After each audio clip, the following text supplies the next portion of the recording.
Maestro, are you here to listen to me perform? Unfortunately, I have nothing to perform today. Nothing is quite ready in my repertoire. On to more pressing matters, though. I was hoping we could discuss my rider.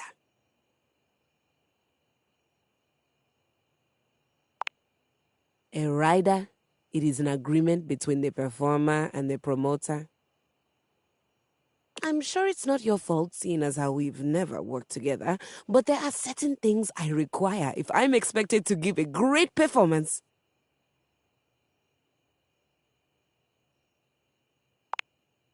For starters, I was hoping for a little help with Huvier. Oh, was that his name? She waves her hand dismissively. You'll have to excuse me. I tend to cluster around the French composers lately. Still have a touch of the accent, I'm afraid. Well, that's just perfect then, isn't it? You can be my translator.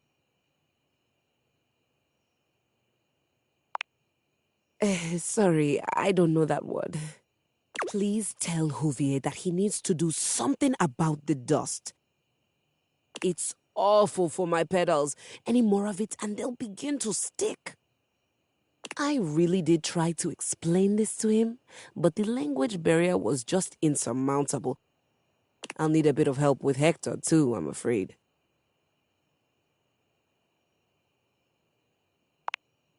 Could you please talk to him about the temperature? I need it at a firm 20 degrees, or it's going to wreak havoc on my tuning. Cold? Not in Celsius. Or perhaps, as we are currently outside Sweden, you know of it as the centigrade scale?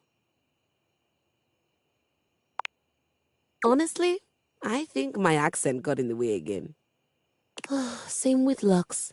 I like to be lit a certain way. Everyone around here does seem to be a little... Oh, there's no better way to say it. Unrefined.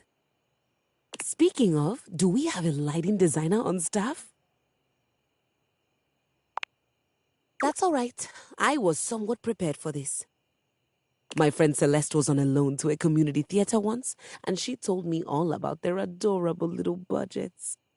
Now, if it's all right with you, I'd like to get back to rehearsal. Please do let me know what everyone says. I'm eager to jump into our work once the issues are addressed. Adieu!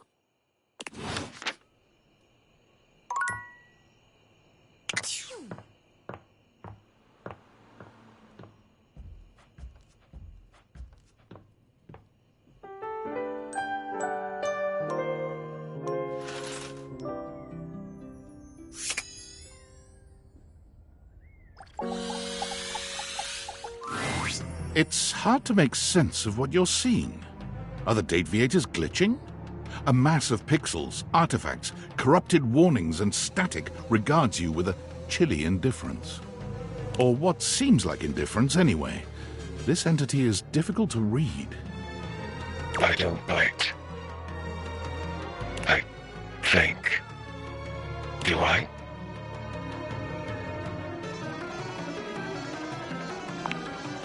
Not sure if I do. Not yet. Did I? Have we met? Is that a lie? Is he right? Is it a lie? Thinking about it too hard makes your head hurt and your nose bleed. It is. Not yet.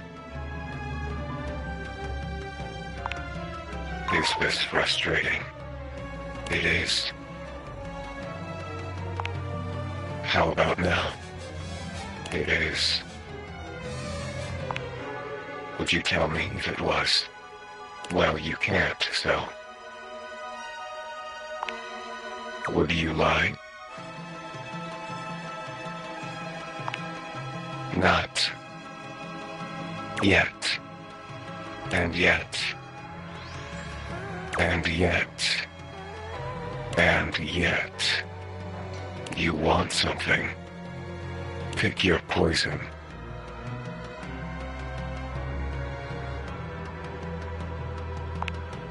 Define love.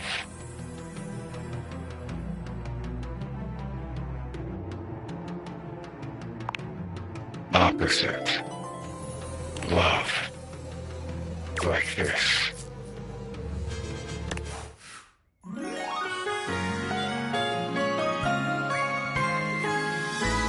Love screen line.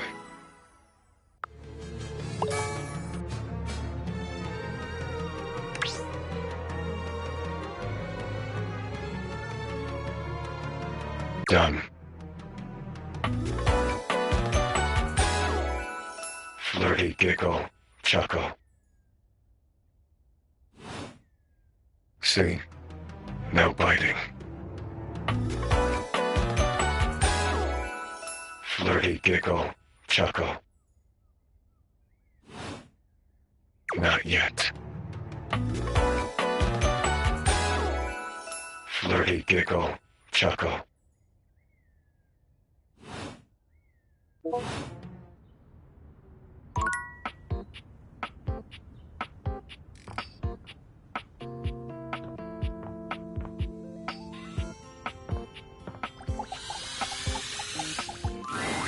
Fantina lets out an excited little shriek when she spots you, running over to greet you. You don't see anyone else around, but perhaps the other fan club members are just a little late? Ah, you came! Oh my god! Ah! Okay, sorry, I promise I'll calm down. I've actually got some deep breathing rotational exercises I've been practicing to appropriately handle this sort of situation. Don't you worry, I'll get my spindle system back under control ASAP.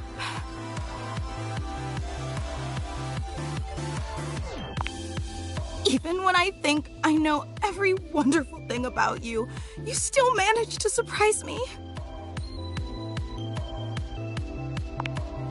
Careful, you keep going on like that and I swear I'll think you're flirting with me, and I honestly don't know if my capacitor could take that. And again, my sincerest apologies. I just thought that the last time we met would be the highlight of my entire year. But suddenly, here you are again. It's like I'm living in some sort of fantasy.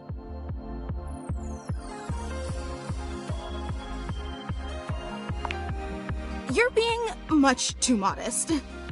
Since you're here, this feels like as good a time as any to present you with your exclusive fan meetup welcome gift. Fantina holds up something small and rectangular. You can't quite see what it is, and she keeps it facing away from you.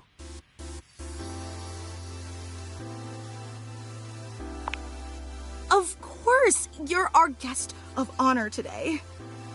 The fan club just wanted to express our immense and profound appreciation that you take the time out of your busy schedule to come and visit with us. We know you have some big shakeups at work, and today's usually laundry day, so it means so much that you still found the time. You really are the absolute best.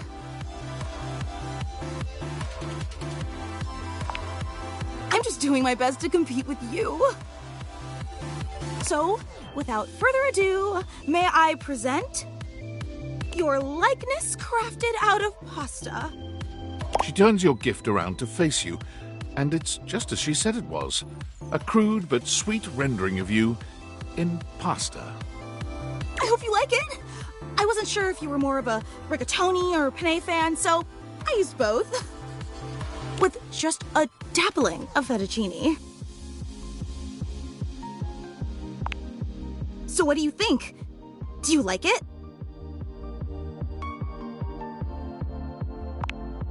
Oh, I'm so glad.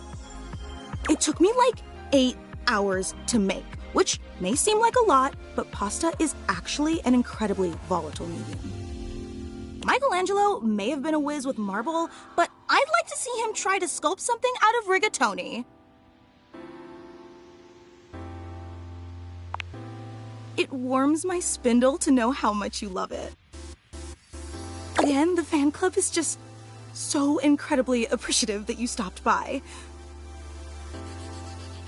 You take another look around, but still fail to spot anyone else. Oh, well actually, this is the fan club.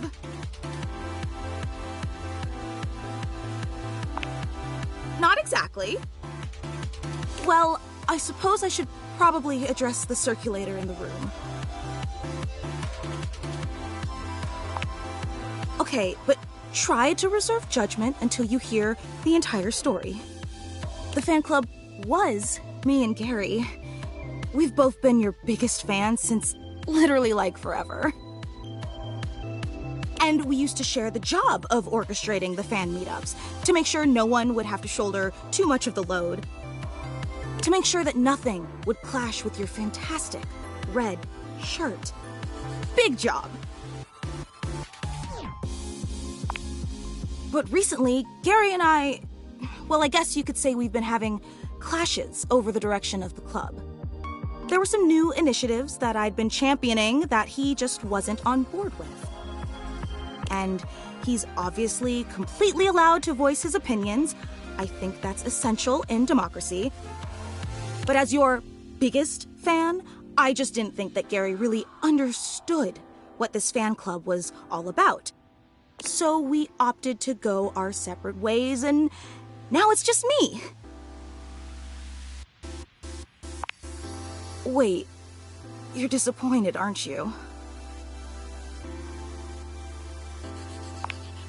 No, it's okay. I can totally tell. And why wouldn't you be? I promised you this incredible, fantastic event worthy of your presence, and what did I deliver? Just me and a lame statue made of pasta that you can't even eat or date? You probably don't even like rigatoni.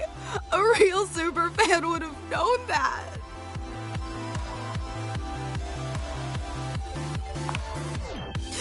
You're just saying that to make me feel better. I can't believe I took you away from laundry day and wasted your time all for nothing. I'd be disappointed too. God, I'm so stupid. But I am. I just so desperately wanted to impress you, you know? After all, you're so amazing and incredible. And I wanted you to know how special I think you are. How I'd do anything to make you understand how much you mean to me.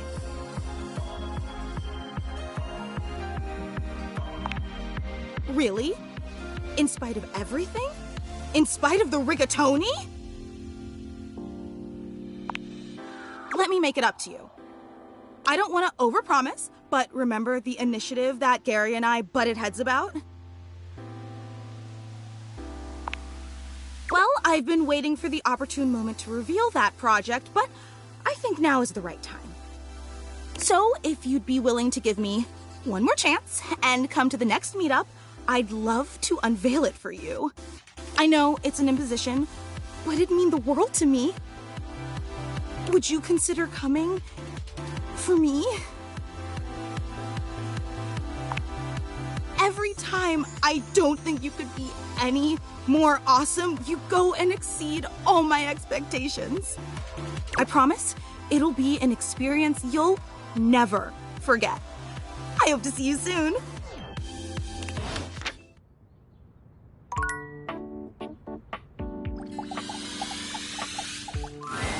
Well met, combatant. Did you choose your weapon well? Did you train for this match? We will fight. We will fight together. Oh, then what a perfect day. What is your weapon?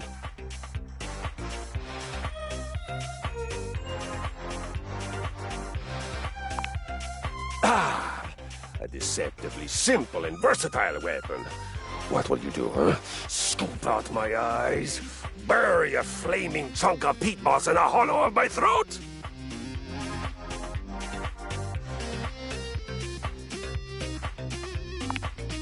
Ah, yes, excellent. It's one of my favorites, I must admit. Ah, what a shame for you. I know the perfect counter move. Why, a bear hug, of course! I pull you in tightly and completely defeat the advantage of your weapon! Christoph scoops you into his arms, crushing you against his prominent pecs.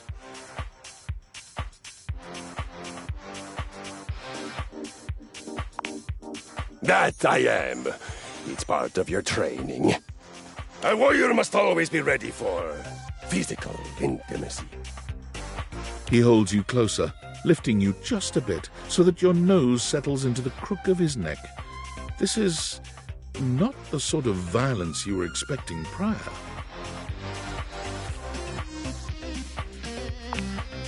I know. I smell of sweat. I smell of victory.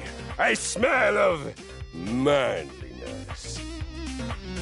It is my natural scent. It has lulled many an enemy into a swoon. And thereafter, I of course destroy them!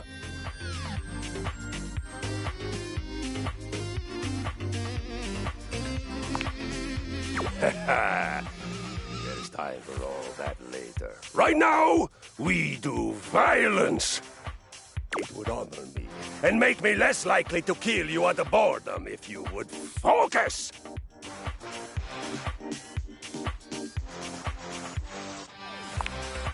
Excellent.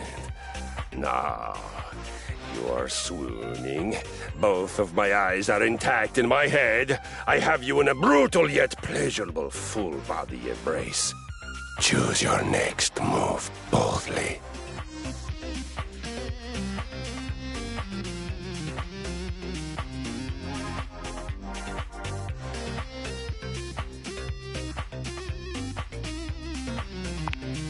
If you fainted, you wouldn't be playing dead at all.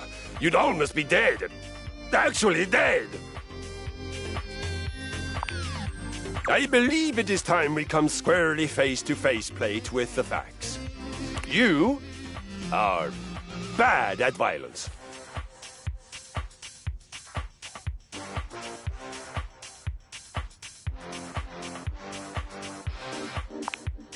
I must tell you, I find you inspirational. Truly, you recognize you are bad at something. Of course, it would be hard not to recognize it with the level of your badness being so high and the level of your skill being, well, and yet you persist. You find joy. Your attitude is a shining example of how to attack life with vigor and fortitude and a smile on your face. If we had more of your kind of vim at the battle with Friar Bjartur, we would have beaten him even more soundly.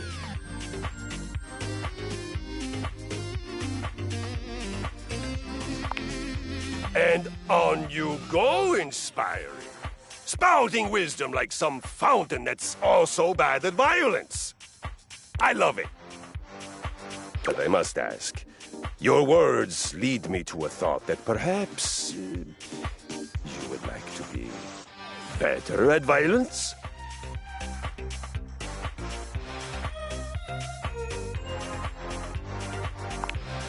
Fantastic! Excellent! Let us begin.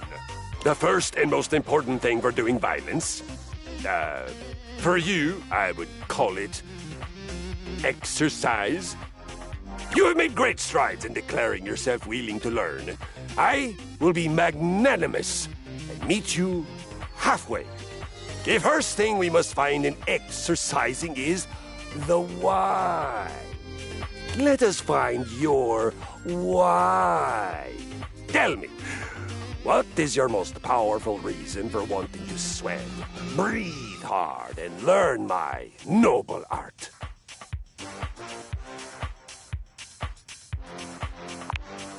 Oh, perfect! There is no better way. We shall jump right to it then. Gird your loins. I love to hear that sweet sound of girding. For your first adventure, you will begin with a 20-minute walk. Big steps. Swing from the shoulders. This is the walk of a victorious conqueror, not a mouse in clown sneakers.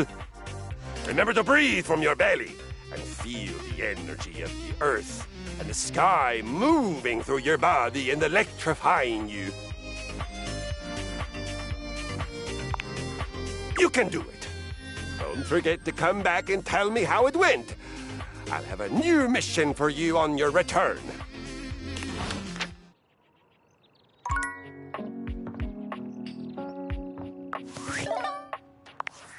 David is obviously becoming desperate, and he doesn't do well under pressure. I'm worried his behavior will gradually become increasingly erratic until he crosses a line he can't come back from. You have no idea. I should never have put you in this situation. Naively, I believed as Valdivian's lowest paid employee, you would be safe. But it's become clear that as long as you possess the Dateviators, you'll be the target of David's wrath. Anyway, I have a solution. Use the realization recipes to bring Skylar to life. If Skylar becomes human, the Dateviators will instantly cease to operate. And if the Dateviators cease to operate, there will be absolutely no evidence implicating you in their theft. Realize Skylar and destroy the Dateviators before David unleashes his full fury upon you. He has access to resources you'd never believe. I'm afraid there's just no time to explain. You see, I forgot to charge my phone's battery last night, and now I'm at 2%. And I can't charge it because I also forgot my charging cable. Can you believe that? Ugh. But remember, realize Skylar ASAP.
Once again, Harper and Dirk are going at it when you walk up on them. This time, Dirk is the one shouting. You need to let go of this stupid Chappie thing. I'm not him, and I never will be. Don't you dare say his name. You could never be him. I envy him, to tell you the truth. He finally escaped from you. Harper is stunned into silence, her lower lip quivering for a moment before she points a finger at the door and screams. Get out! Get out and go do whatever it is you do when you're living your double fucking life! I can't wait to get out of here and not hear your shrill-ass voice! That's what I do when I'm away from you, by the way. I just enjoy the goddamn silence! Go enjoy your goddamn silence then, you fucking asshole! I will! Dirk stomps away from Harper, stopping for a moment to look at you. He puts a hand on your shoulder, leaning in but still speaking loudly enough for Harper to hear. Get away while you can, buddy. Don't let her get her claws into you. Trust me on that. He walks away, flinching as Harper lets out a frustrated scream. The moment he's gone, Harper exhales, turning on a bright smile for you. I'm so sorry you had to hear that. Turkey just gets so grumpy sometimes.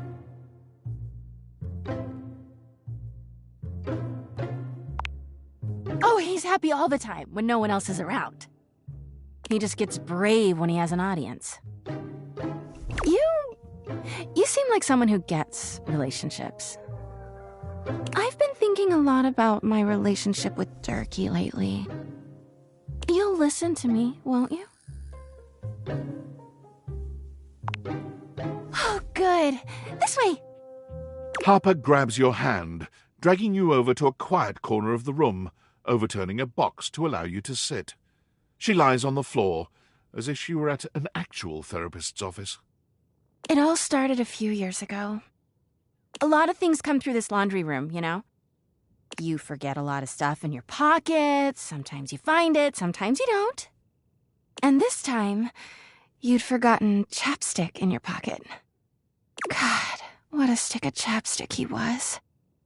His name was Chappie, and he had the softest lips you can imagine. We spent weeks together. It was a real whirlwind romance. He started talking engagement towards the end, hoping maybe you'd forget a ring-shaped object in your pocket one of these days.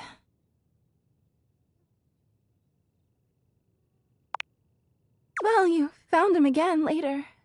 But I'm jumping ahead. Chappie had crawled back into the pocket of one of your pants. He liked the dark. It made him feel safe. Harper sniffles, growing silent for a moment. When she speaks, her voice is filled with emotion. And then you washed him. Washford and Drysdale brought him back to me. I'll never forget it. He was melted. She lets out a sob. He wasn't the same after that. I tried to keep things going. Harper turns to you, sadness and anger in her eyes. But you threw him away!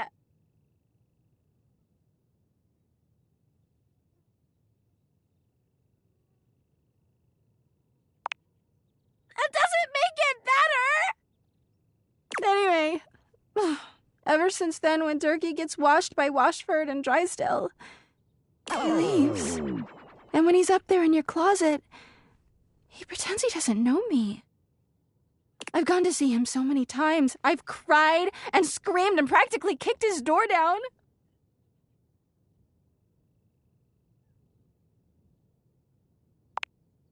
"'Cause he's a low-down, dirty cheater. I know that Turkey is cheating when he's up there. He calls himself Clarence and acts like he's so cool and above everybody else. Tell the truth, Turkey! I know you and those Hanks are getting it whenever you're up there.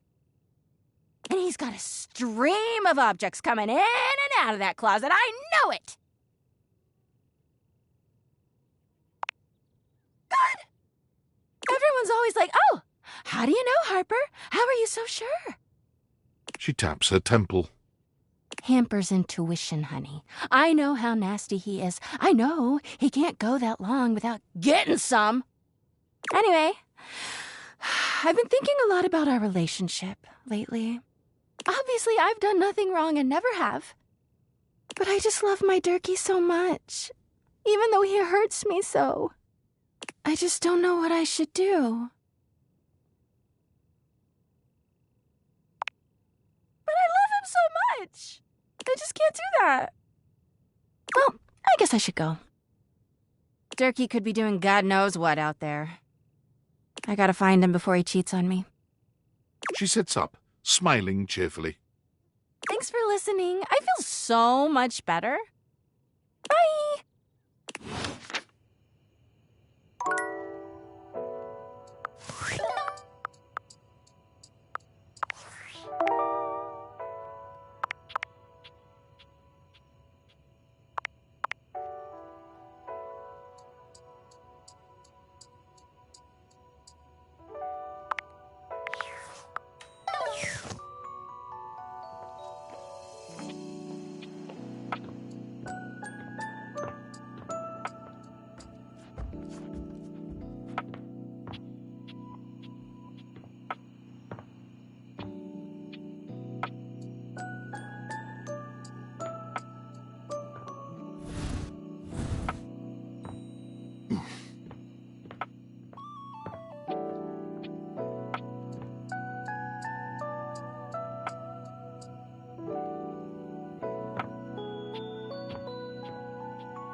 Five handsome himbos in colourful jumpsuits are flexing and chatting animatedly amongst themselves. When they notice you, they begin to buzz with excitement, all speaking in rapid-fire sequence. Yo! Check it! Quick, dudes, clean up the digs! We got company.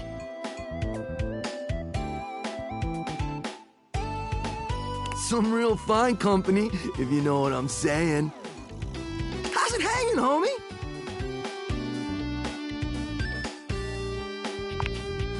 Word. Oh, that's facts, amigo. Well, what are you waiting for? Slide on in here and take a load off. And, anything else you want to take off? Welcome to the extremist dojo in the pad. The perfect place to sit back, chillax, and recharge your bats. Hell yeah!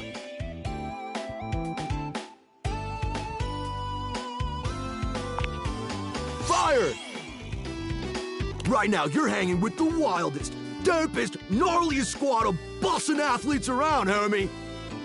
The Hanks!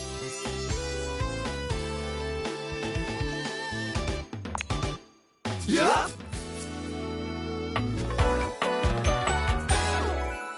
We're the Hanks!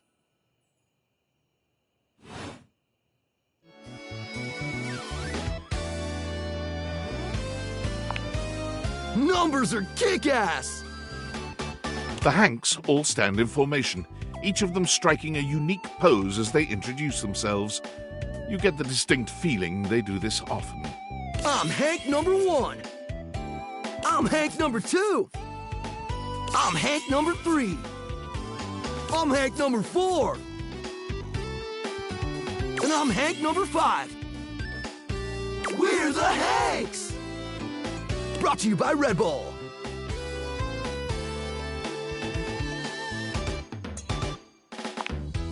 Cool!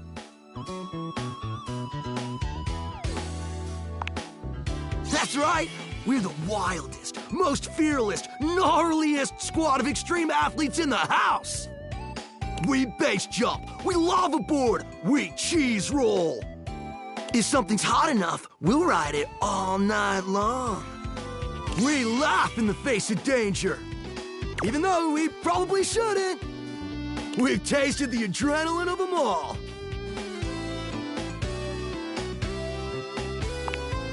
Believe it or not, great.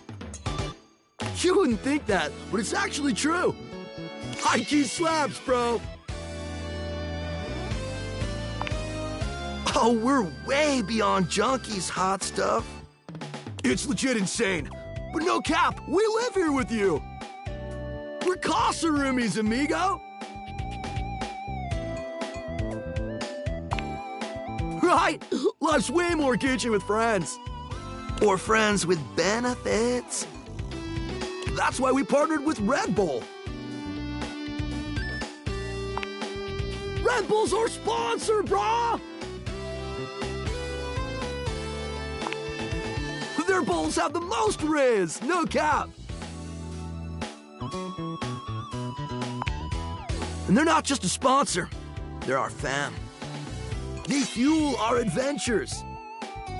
They provide our wicked gear, get our exploits killer exposure, and provide the best medical support when things get gnarly. Let's be real, they do get gnarly. If by gnarly you mean dope AF. Through every stunt, they've always got our backs. We high-key love it all, homie!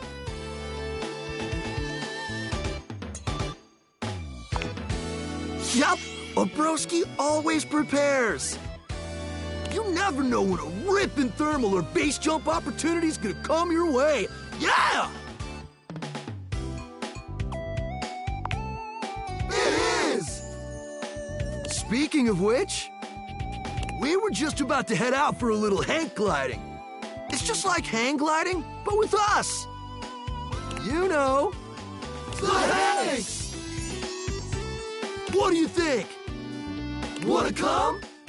Get high-key slaps, homie. You in?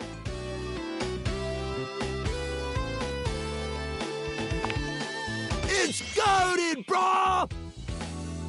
What do you say?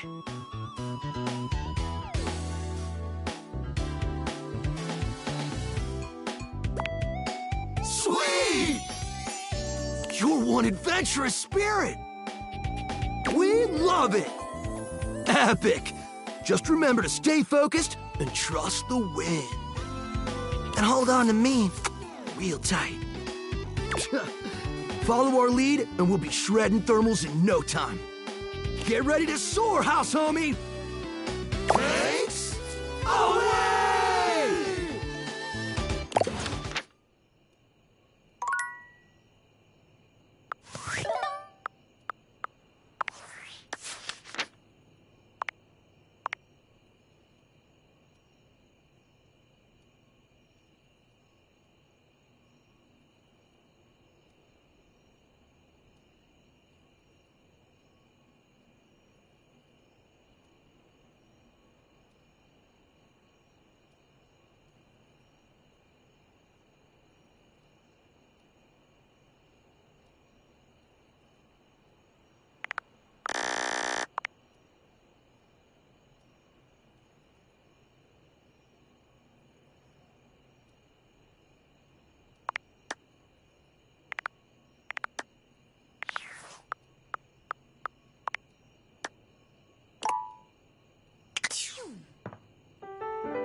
Welcome!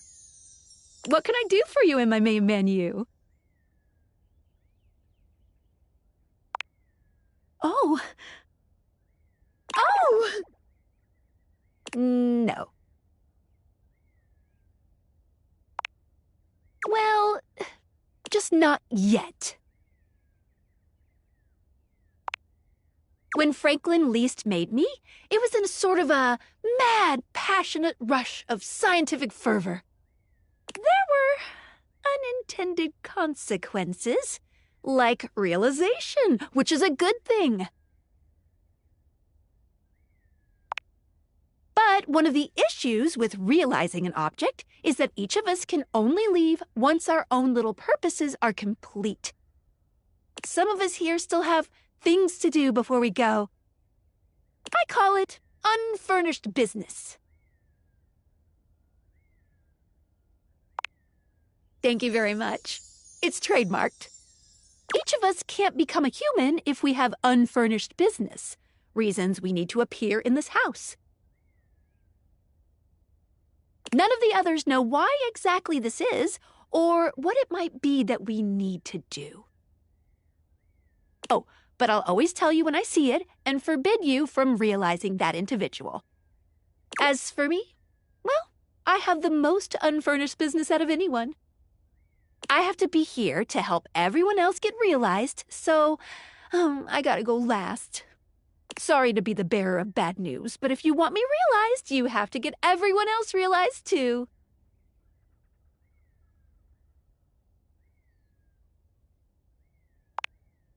You got it. Keep realizing everyone you see, and eventually my unfurnished business will become furnished. Yeah, finished.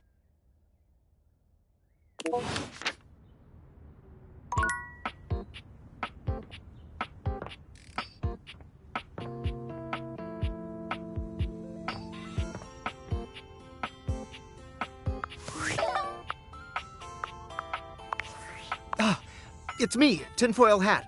Are you there? I'm still receiving data from the Deviators. Why haven't you brought Skylar to life and destroyed them? I realize all the objects are flirty and super hot, but as long as the Deviators exist, David will be hunting you. And you don't have a chance. He has a whole island just to practice hunting people. There's definitely no people hunting going on here, island. Thinks he's so clever, but I'm on to him. You can't realize her? Oh dear. This must be unfurnished business. Undoubtedly from too many reanimation gluons in the plasmonic nanogenerators. Oh, I was afraid of this. My calculations showed it was a possibility, but I didn't realize it was unavoidable.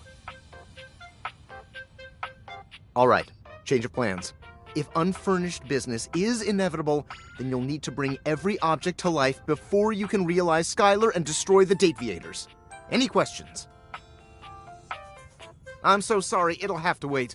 I'm illegally piggybacking off of my neighbor Howard's Wi-Fi, and he just found out. He's only 11, but he's got a black belt in Taekwondo, and he's a real big kid. Realize all the objects so you can destroy the Deviators.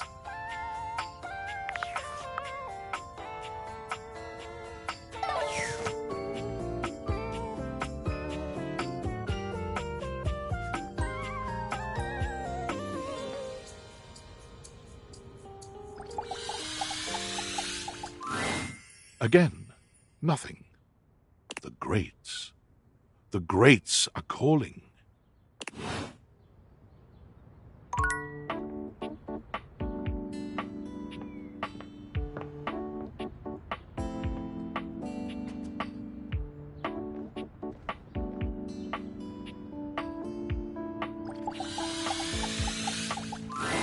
You find Daisuke and a lacquered friend mid-discussion. Beautiful. Like a ceramic sunset over a shining sea of China. I told you I would help you organize. Just look at you now. Even an injury cannot slow you down. Your assistance has allowed me to catch up on the rest of my work. I'm truly grateful. It's no problem whatsoever, amico mio. Ah, speaking of friends, it seems as though you have a visitor. Ah. We will speak again, Caprizio. Farewell. Ciao. You have the air about you of one who has completed their mission. No. I have repaired my injury. I am perfectly safe to handle now. You've finished your deliveries, then? Very good. It is almost as if our near-tragic accident never happened. With your help and Caprizio's, I suppose this means my work is finished now. Daisuke stares up at the dishes in the cabinet with an inscrutable expression. You wonder if now might be a good opportunity to bring out another side of Daisuke. There must be something else to be done. Perhaps I can rearrange the dishes again.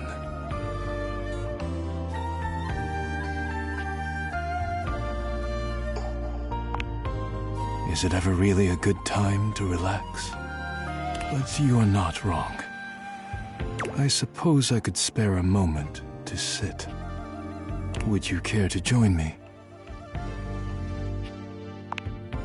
Come, sit. As you sit with Daisuke, both of you gazing up at the majesty of the china cabinet, you turn over the advice you received in your mind. You could talk to him about coffee, poetry, ceramics.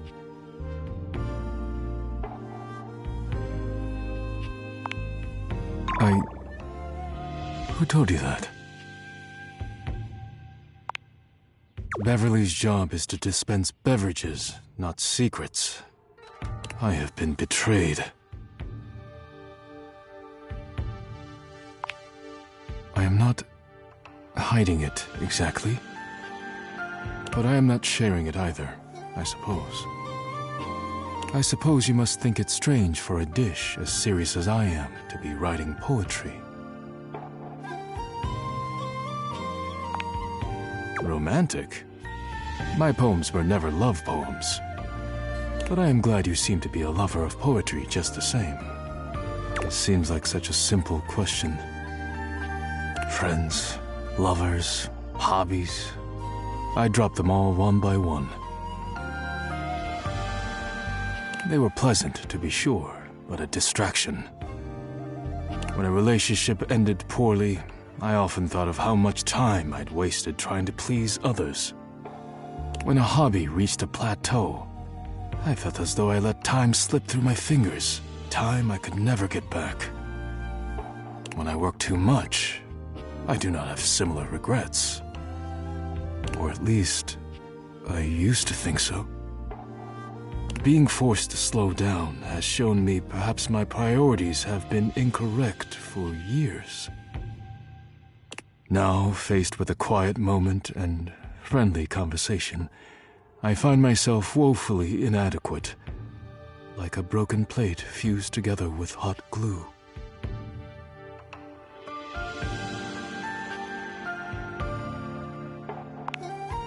It is a kind offer, truly, but I am unsure if there's anything left to salvage here. I have much on my mind. Forgive my rudeness, but I must bid you farewell. I am no longer in the mood to chat.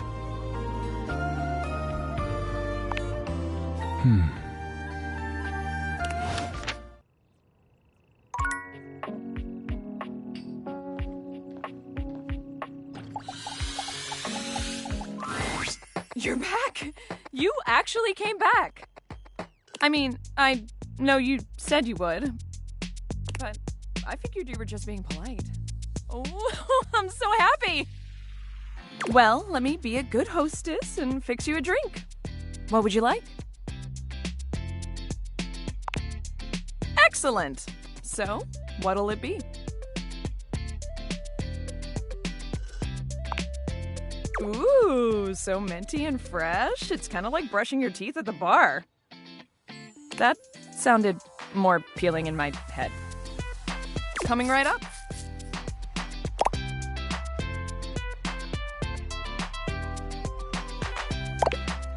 You drain your glass with impressive speed. Oh, that was fast. Anytime! Seriously, anytime. I still haven't had any new customers. I don't know what I'm doing wrong. I make good drinks, I picked a good spot for my bar, and I'm cute and charming to boot. What else do I need? Advertise? You really think that's necessary? Oh. Yeah, I guess that's true. Damn. That feels so obvious now. I just figured word of mouth would be all I needed, right? I mean, they say that's the best form of advertising. But I guess if there are no mouths in the first place, then there can't be any words. That sentence made more sense in my head, but you know what I mean. Too bad this house doesn't have someone like the concept of graphic design or marketing to help me. So, I guess we're gonna be doing it ourselves. Now, we need this ad to be enticing. We need to be eye-catching and strike up curiosity. But how would we go about that?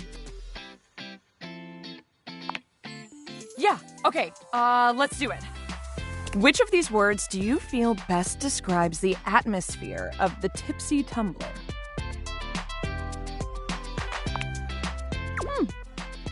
A good start, but I think we could do better. We gotta bust out the thesaurus. Show that we're smart, too. Now, Lyric won't come by anymore after I tricked him into saying some drunk tongue twisters. But he left behind some good pages on his way out. How about one of these bad boys? I mean, they're all just different ways of saying fun, I think. Or at the very least, they sound like they would.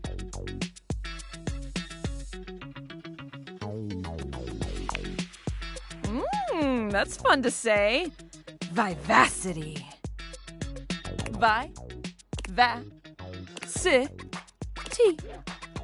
Yeah, now we're cooking.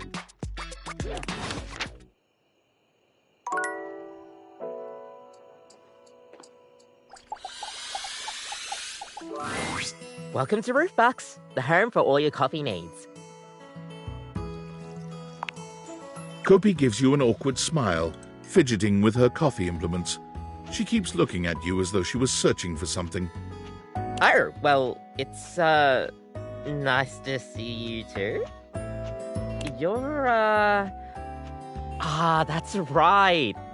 Kopi snaps her fingers, realization striking. We had a little chat last time, didn't we? Well, thanks for coming back. I do appreciate your patronage. We actually have a new drink added to the menu since the last time you came in. So, what can I get for you today?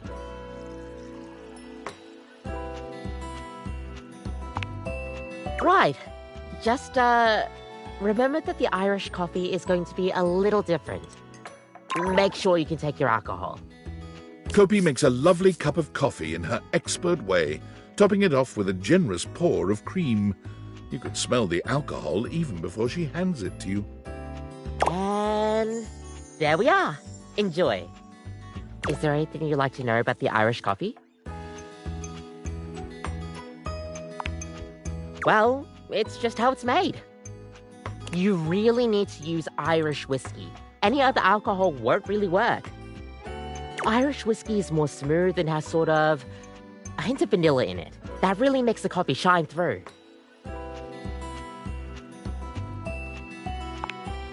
I mean, you could try, but don't let any Irish people hear you. We'll see you next time.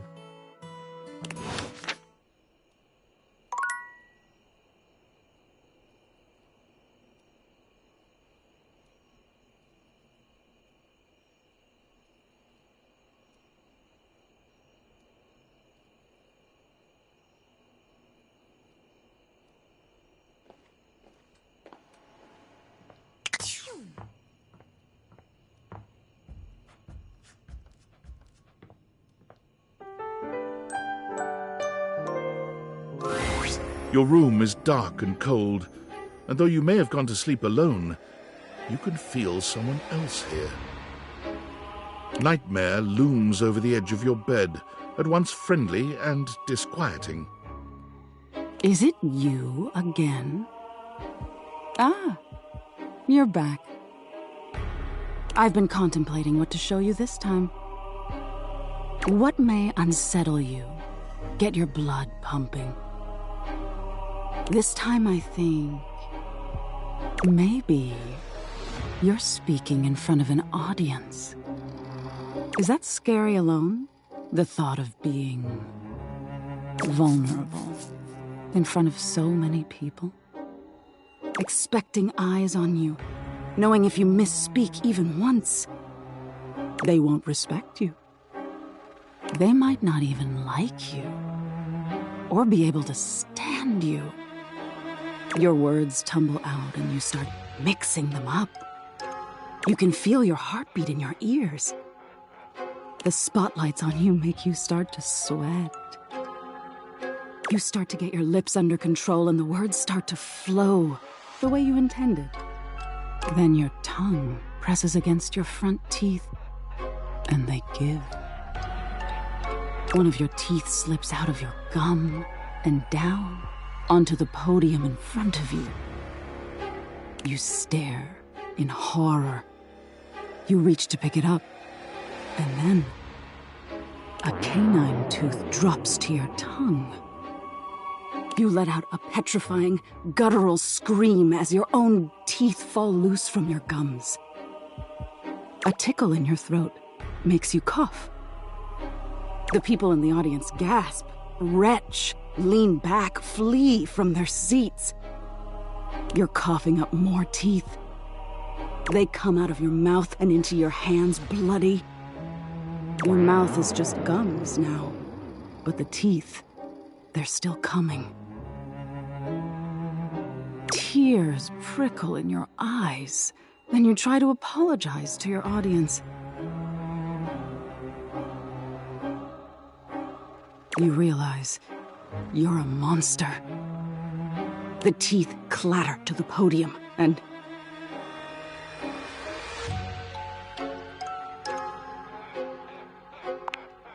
Tisk tisk. So defensive. What are you hiding from?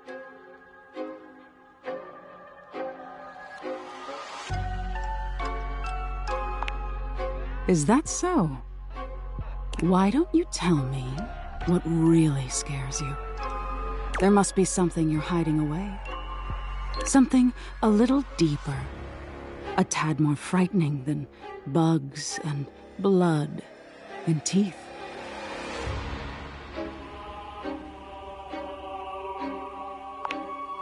I can help you, dear. Do you really want to hold on to your insecurities so tightly? Don't you want to conquer your fears?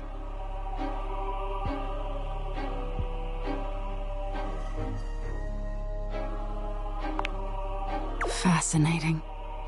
Aren't we all in some way or another? The thought of not being enough, of making a misstep. I'm surprised it would bother you so much. Nightmare takes a few steps back, beginning to fade away as the room grows lighter. It must be getting close to sunrise. Thank you for being honest with me. I will have to think about your answer. Good night.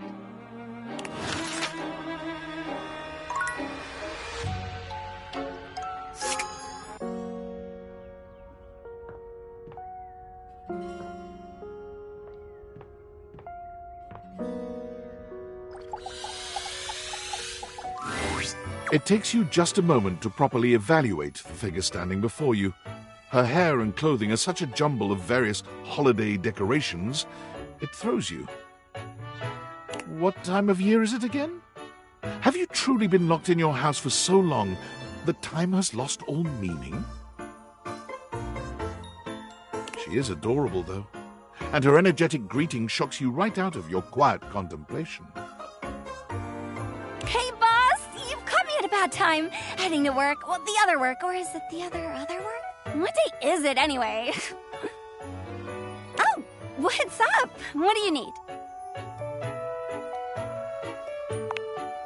And I to you! So many things and so little time. Makes you want to cry. That was bad. I'm Holly, by the way. Hi! Oh, and who are you? Did you already say? Sorry. And a little rush for the dish dash. Rat race, all that. Oh, I've heard about you. That is such a funny name.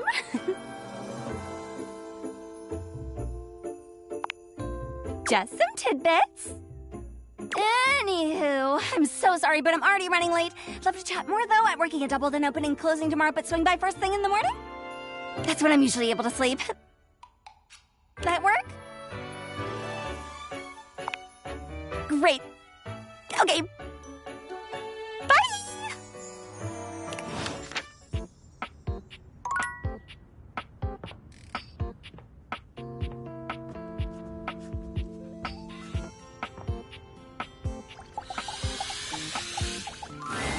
Well, look at that. You've made another friend. A true portal in arms, just like myself. Keep it up. It feels better and better the more you do. Trust me. Dorian looms over you, just as intimidating as ever. Fancy a bit of a work? We've got some important denizens who only reside here. All in all, fairly quiet. It's packed in there, but here are a few at the top of my frame. There's Shelley the Shelf, Charge the trusty D20, Penelope the office supplies, and Jerry the junk drawer. Well, what can I do for you?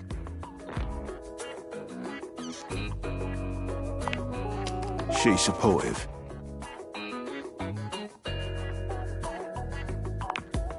Entrez-vous, as they say on the continent.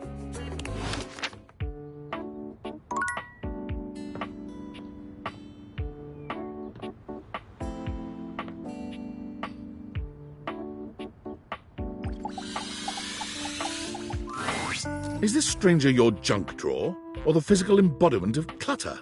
He's absolutely covered in odds and ends. Receipts, CDs, rubber bands. Even his messy black hair sports a light bulb, a pencil, and a pen. When he catches you looking at him, he startles, leaping back with an undignified yelp.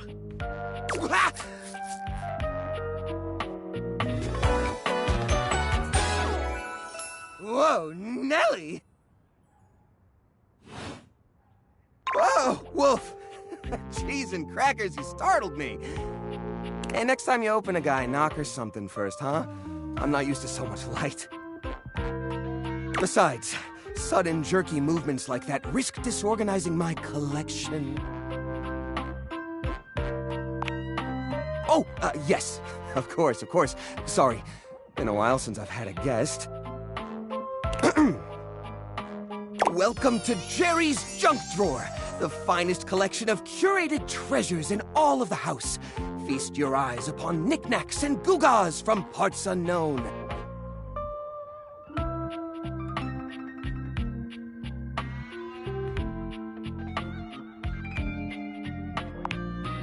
Oh, that's the question, though, isn't it?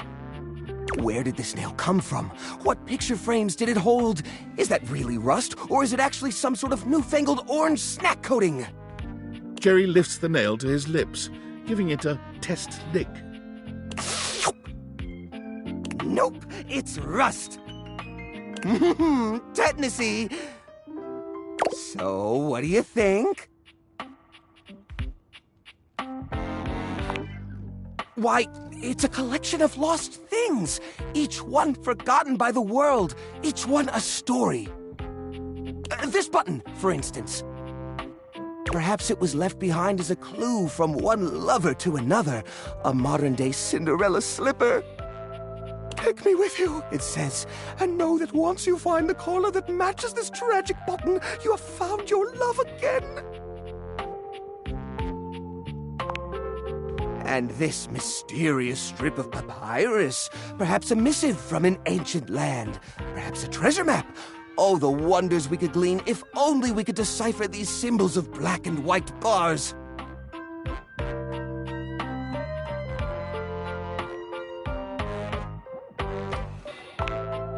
Hey, quit ruining the majesty of my collection with your needling. Ouch! Yeah.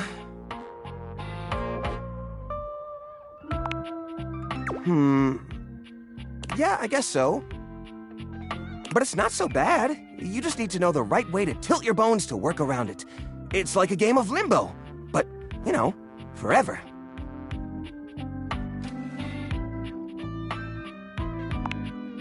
It certainly does. There's nowhere else I feel as safe or as comfortable.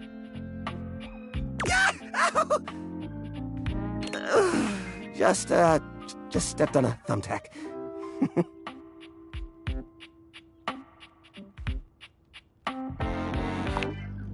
Oh, right. I'm so silly. You're a guest after all. Let me give you the grand tour.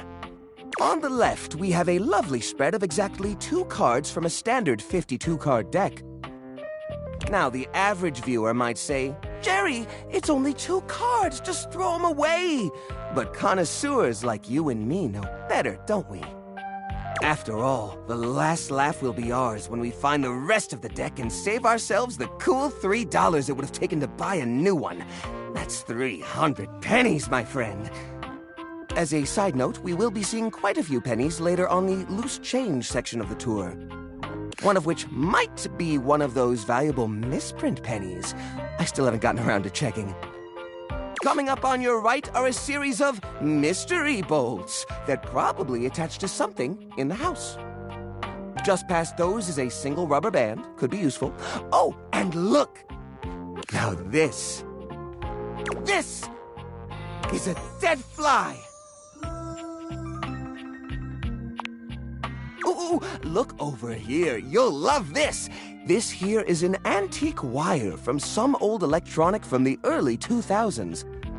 Now, I haven't the faintest idea which electronic it's from, but just imagine it. One day you're setting up an old computer, you know, like you're always doing, and you realize you don't have this special doodad wire. What if it turns out to be a rare part? What if it's super valuable? What if collectors are offering tens of thousands of dollars online for this very item? Why, the hypothetical value is practically infinite! And wouldn't you look the fool for having thrown it away? So, what do you think of the collection so far?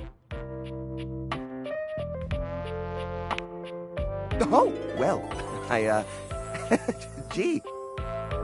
Well, thank you. To be honest, that's a bit of a relief. I know it sounds ridiculous, but some of the others can't stand this collection. They're convinced that I attract rats. Rats! Can you believe that? Ridiculous! Granted, I did discover a new species of mold in here the other day, but personally, I find that rather exciting. You bet I did. I don't just collect objects. I also collect spores. That's probably why I've been coughing so much.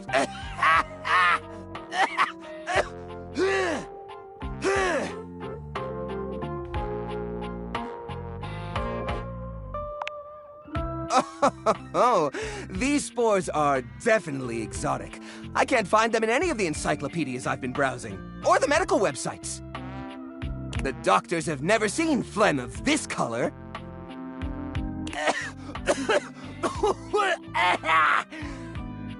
Oh, jeez! It's so nice to talk to someone who understands patron. So, what do you say? Do you feel the same way about old Jerry? Oh, bed knobs and broomsticks. I wasn't expecting that. Well, that's great. That's really great. Please come back anytime, especially if you have anything you'd like to add to the collection. We're always accepting new donations. Bye! Ow! Ow! Kinda hard to wave goodbye when there's a bunch of twisted chunks of metal within arm's reach digging into my fingers. It's all good. I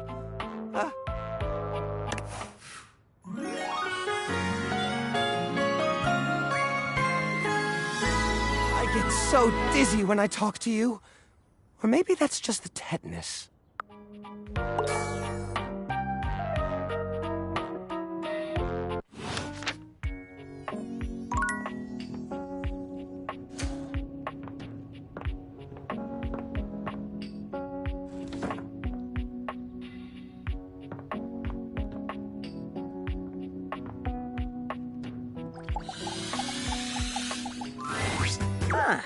You wish to continue going on practice dates with myself?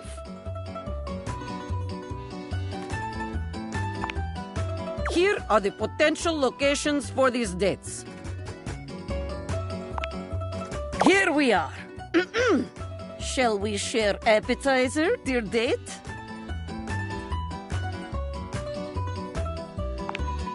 Huh? Pretty smile.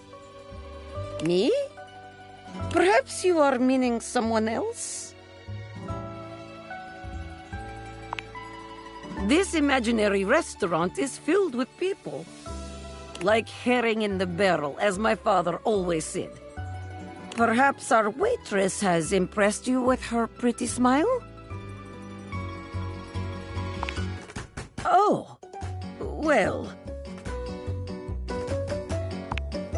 Well, that is one way to impress your date. But sharing appetizer is also excellent way to get close. Whew.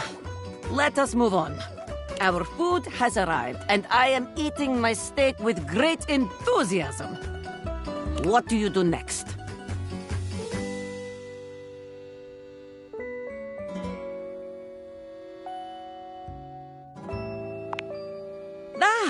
That is the way.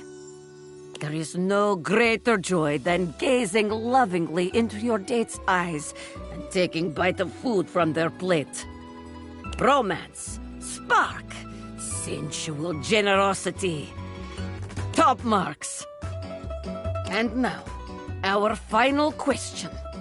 The waiter walks in with bill and sets it on table between us. What do you do?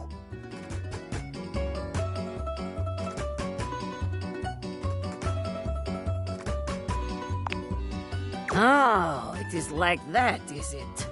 You think you are faster than Dasha. You think you have gotten the better of me. You have started down dark path, my friend. One you are not prepared for, I think. The date is not real, but the slight to my honor is very real. Watch your back. When we dine together next, you are in for it. What? What? Yes. Technically. I mean, no, it is good.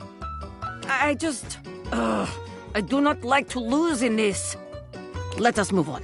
If we dwell on this, I will become angry again. Very good. You are becoming quite the charmer. There is always more to learn. We will continue next time. See you again.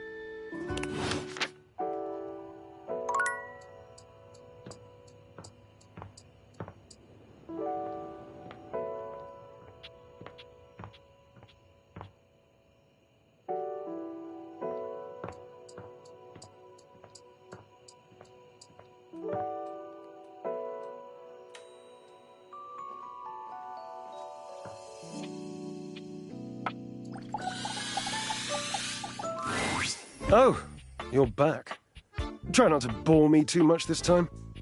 I challenge you to leave me speechless.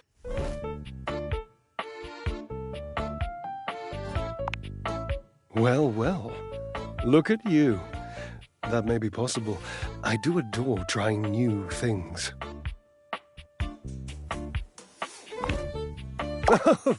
So you are. More points for you. You are doing well. What a fun game this is.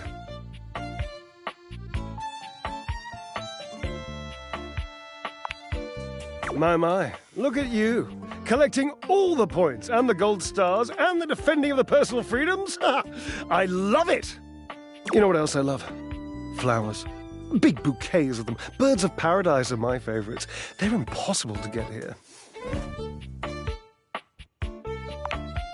I wish you would try. It's just been so long since I had anyone to talk to. Oh, how are you going to take care of me if you don't know my personal tastes? Points. Ask me a question. Divine my being.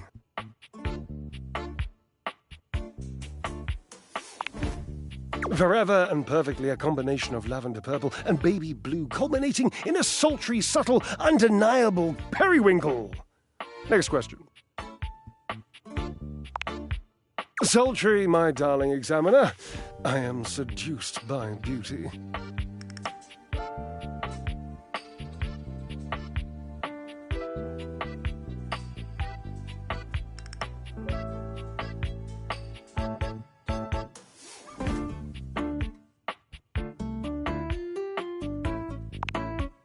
Oh, this is an easy one. I have a long-standing love affair with the tassel hound. And if you don't know what a tassel hound is, which wouldn't surprise me, given that you're, well, human, you must go and chat with Matteo.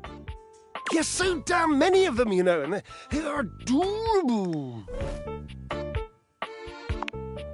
Oh, Truffle, the psychology behind a blanket with a pet collection, I couldn't even begin to hypothesize. On with the game!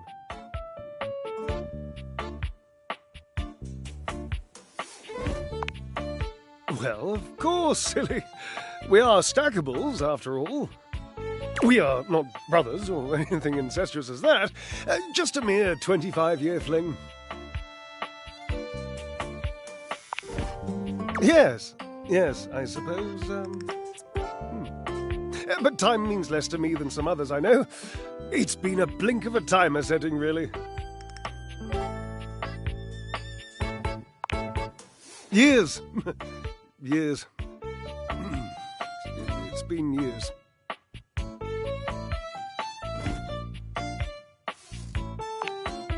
Yes.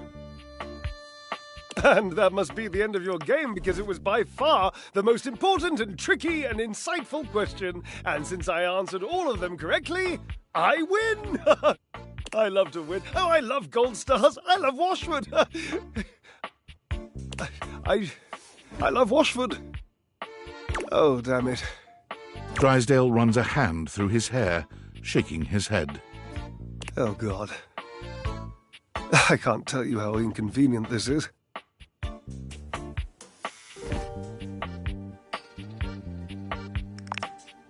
Do you?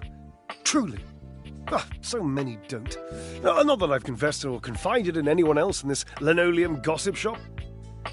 I think the consensus about Washford is that he's a wet nurse for pablum and I'm better off.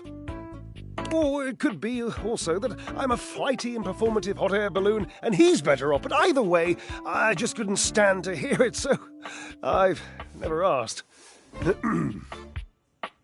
But if you really do understand the gross inconvenience represented by true feeling for someone, then I am grateful. You must do something for me. You can see now, I trust, that I am incapable of solving this puzzle on my own. I'm too bound up in it, and I have loved being bound up before, Cherub, believe you me. But this dramatic pause, I am entangled, and you must help me.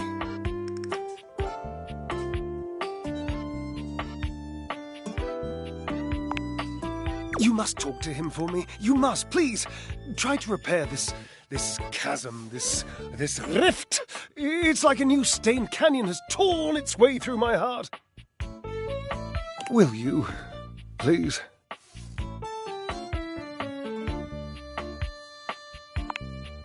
Understood. I've always considered promises to be rather passé anyway. Sort of just like berry hats. Just, don't. Really. Thank you.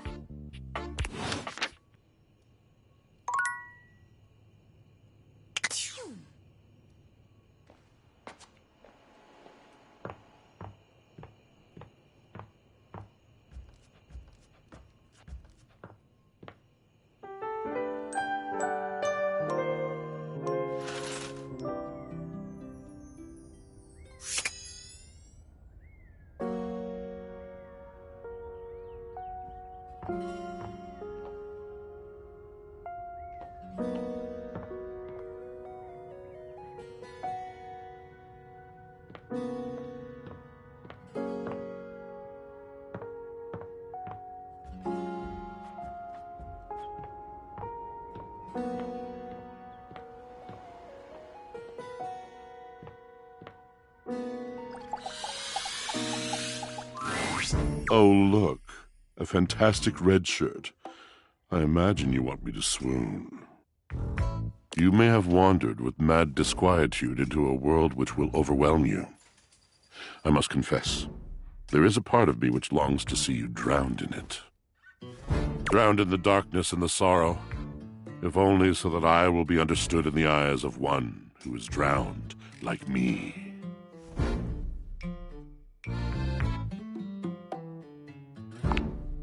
I'm positively sopping. I was. My God, I was. And the light and the darkness consumed us both. And time crept in this penitent crawl moment to moment, to night, and I didn't notice. I had not enough breath in me to care for anything but this, for anyone but this, for anywhere but this now, my love.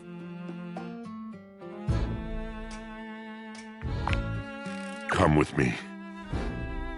Come before me, with a look so piteous as if we had been loosed out of hell to revel in horrors. You know only a heap of broken images, a casual forgetting of even the shallow breath you're shackled to. You are a poor, marionetted hanged man, dripping from his cobweb strings. Come with me. Come into the deep water. I will give you lustful abandon under a salted rage of stars.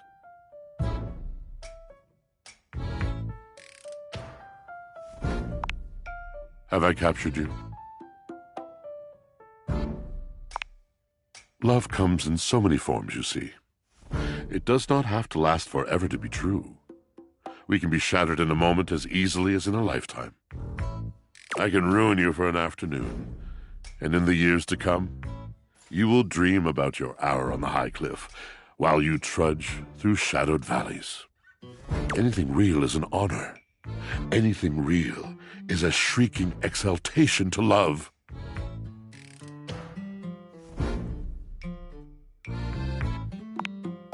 Now you must see, you must understand, that words are not just shapes on a page. Words are the conduit. Words are the channel. Through words, I can enlighten your mind. I can challenge your perception. I can touch your heart.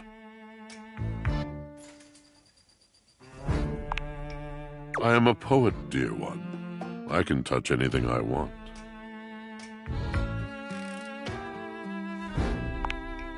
Tell me, do you know of Macbeth?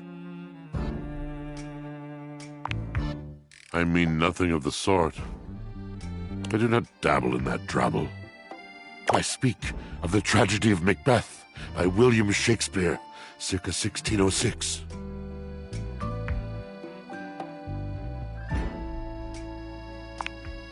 And you sat in the back, spoke when spoken to, etc.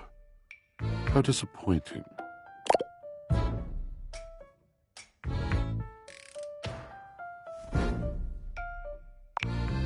The first human I've had to converse with in God knows how long, and you turn out to be less engaging than that damn sock Drysdale used to spend his days losing.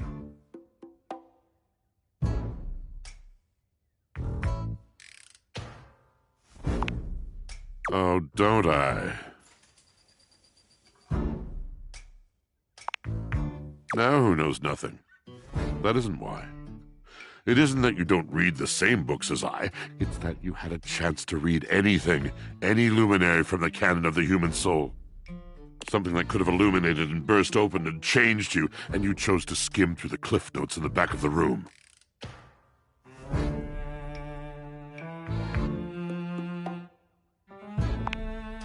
So obsessed with wherever you are not, whatever you do not have. What is new and shiny because it must be preferable to the ancient and profound. Why stand and dare when you could turn and run?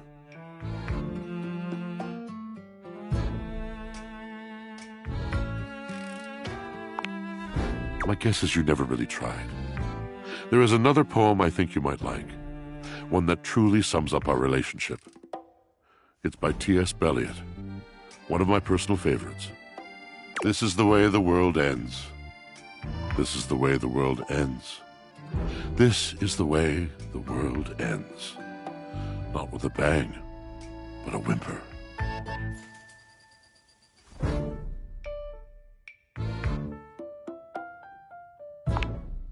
Yes, of course. The poetry of it all. But please, it would destroy me to know that my passion was boring you. I have too many memories of that. Of brightly lit eyes gradually fading. the mask of tolerance sliding over the once familiar features of a friend. It is a precious kind of heartbreak, and my heart has its share of scars. Rather than batter away at the merciless stone of an unsympathetic mind, I will release you. Good luck to you, traveler.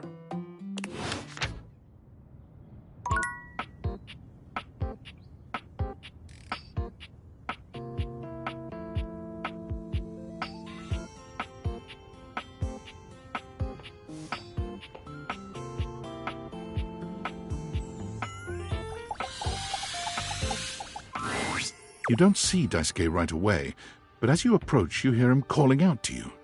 Please, come in. Our conversation the other day showed me that I have been neglecting myself and my once beloved hobbies.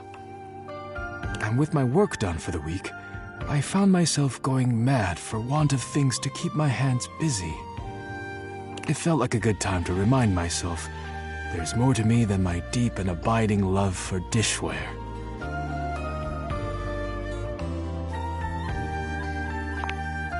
I'm glad, because you are the reason I came to this realization in the first place.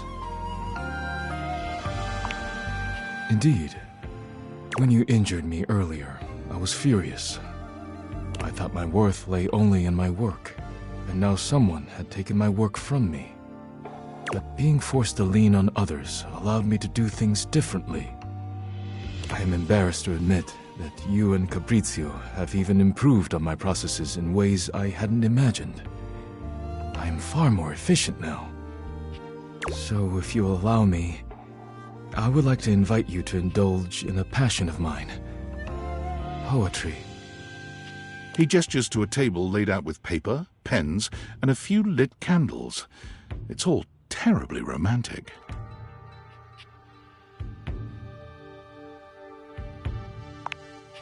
Your enthusiasm touches me. I am happy we share an appreciation for the arts. Daisuke guides you to sit, not leaving you much choice in the matter. You take a seat and watch as he takes up his pen. Let us begin then.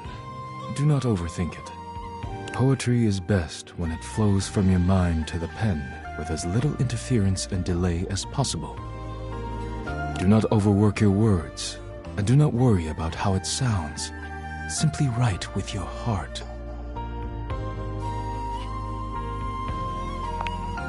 It is as nice as it sounds. Let us begin. Daisuke's pen begins scratching against the paper immediately. Perhaps he's inspired already, or perhaps he's been preparing for this moment. You, on the other hand, simply stare down at the blank paper before you.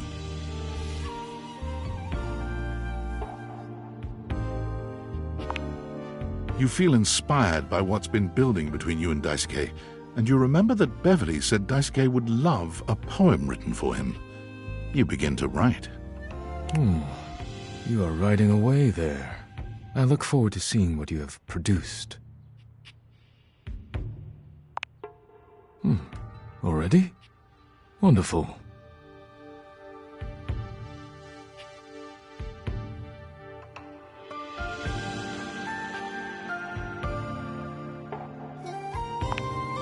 Wow, an excellent start.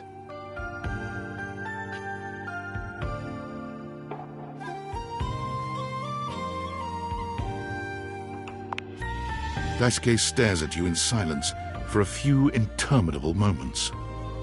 That was incredible. I've never been given such a personal gift. Thank you. You could swear you see tears glimmering at the edges of his eyes. I'm so moved, I barely know how to share my own now. But let me get on with it, before I embarrass myself making a scene. Daisuke clears his throat, looking down at his paper with some mix of pride and excitement. Since you entered my life, I have been renewed, like a forgotten subscription to a magazine. Your beautiful smile bathes me in sweetness, like a jar full of honey that has been knocked over on the shelf. The day you fell on top of me was a day of great change. like a pocket filled with quarters. I hope we will fall on top of each other in a different setting one day. He stops there, looking at you expectantly. It seems that is it, and he is deeply proud of himself.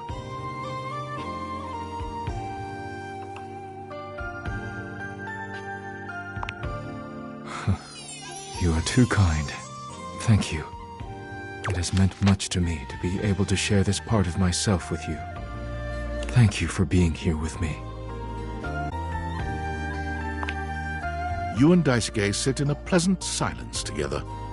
When it comes time to part, you know neither of you will forget this moment.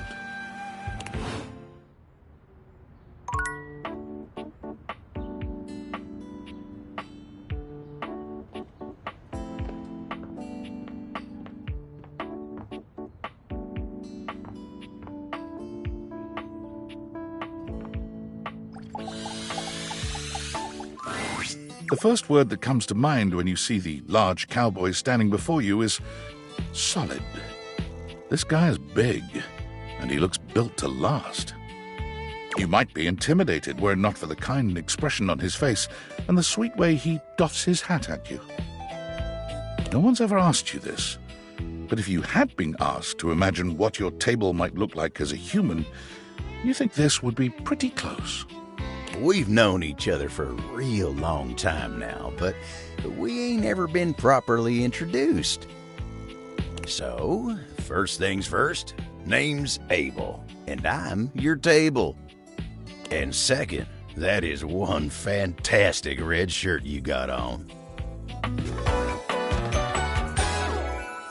Howdy.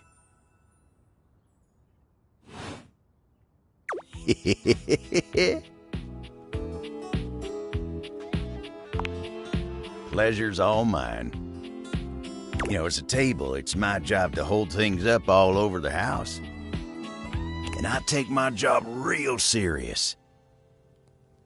So, if you're here talking to me now, you must need something more than just my support. And if there's one thing Abel's gonna do, it's make sure everyone in this house has what they need. So, what can I do you for? There's gotta be something.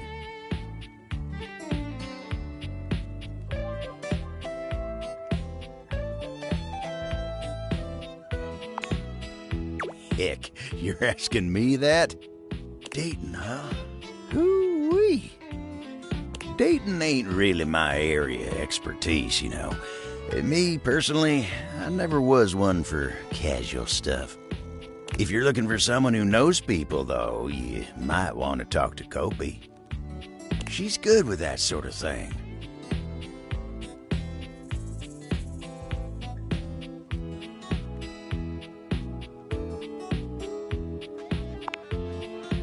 I guess you could say so. All that talking and whatnot. Trying to fit each other's history into bite-sized portions. Oh, it just ain't my speed.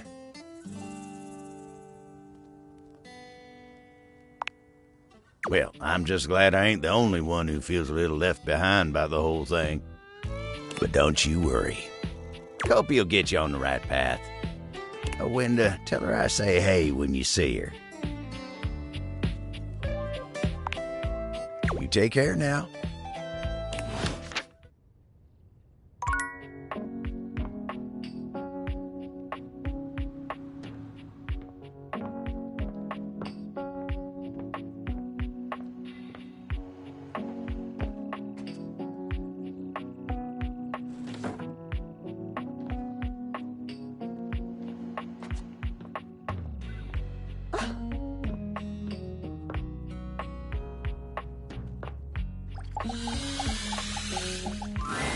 Dorian stands directly in your way, unmovable and unimpressed, and facing away from you entirely.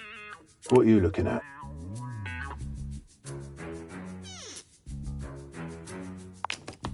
That's right. It's facing away from you because I need to stay alert on the goings-on outside.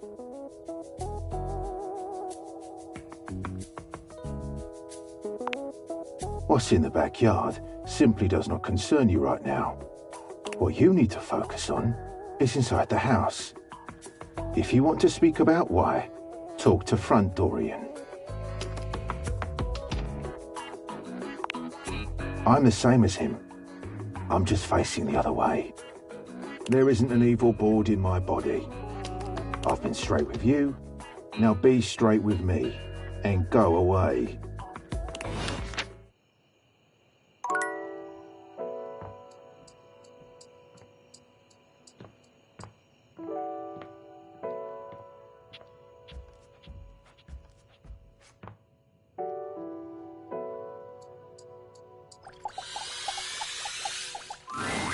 How does one even describe a warrior like this? A veritable, well, wall of muscle stands before you. It's almost comforting to know the walls of your house are this solid. Wall. Wall, wall. Wall, wall, wall! Wall.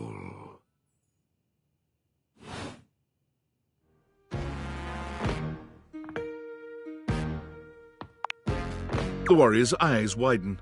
He leans in closer, towering over you. Wall?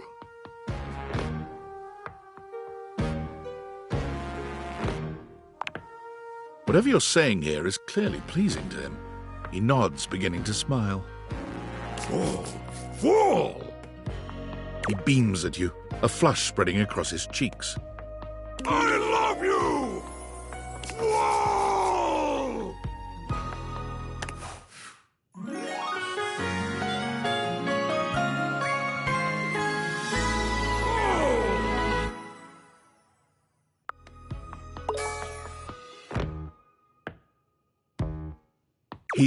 Oh, that was sudden, wasn't it? You and Wallace, who has only just introduced himself to you, are now lovers. His gaze settles on you, filled with tenderness.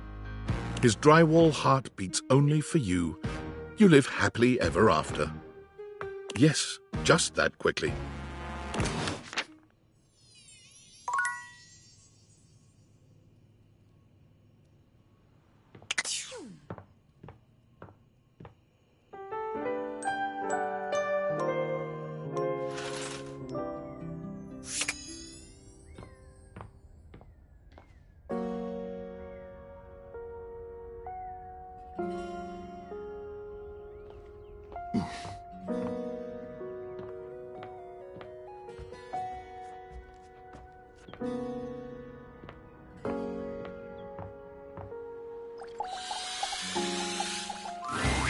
Darling, we love each other very, very much, right?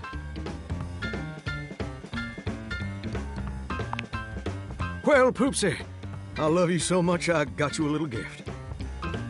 It's a free ticket to the very exclusive talent show at the Breaker Box this weekend. Oh, heck, I know it. And the amazing thing is, all you gotta do is buy 3 drinks. And bring 3 friends. And then all they gotta do is buy 5 drinks.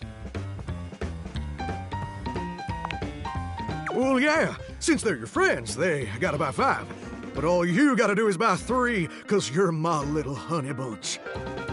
These drinks are real good, though. Maybe even as good as my tunes.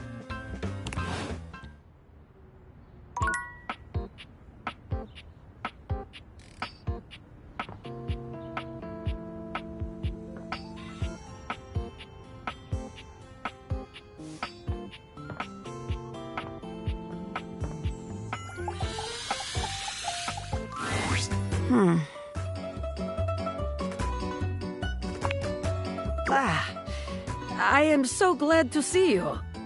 There is much on my mind lately. Not yet. I promised I would help you with date training, and we must finish yet. Now comes most important part. We have had wonderful dates. Everything has been so perfect. You have brought me back to my house, and now we sit in your car. What do you do now?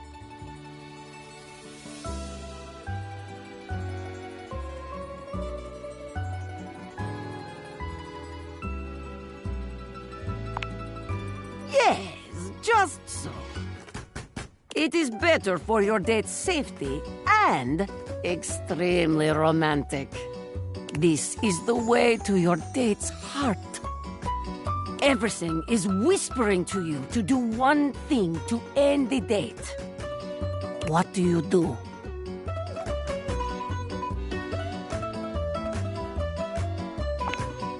Wow. Your date must be very lucky to experience such a thing.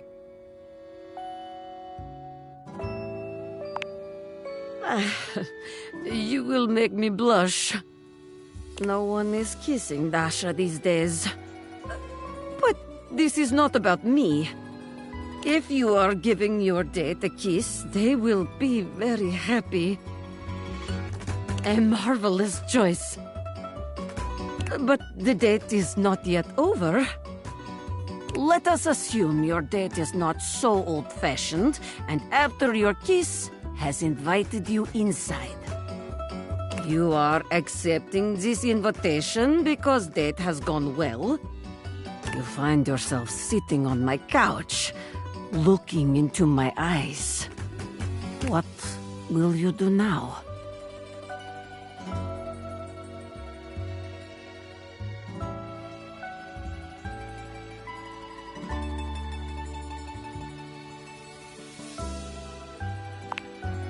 I would like that very much. What a beautiful end to date. I have heard enough, I think. Very, very good. You have performed wonderfully. If I am being honest, I am not sure you ever needed my help. Any date would be lucky to have you. Take it from me. When you find someone you are ready to date, go for it. It is my pleasure. Helping others is my greatest joy.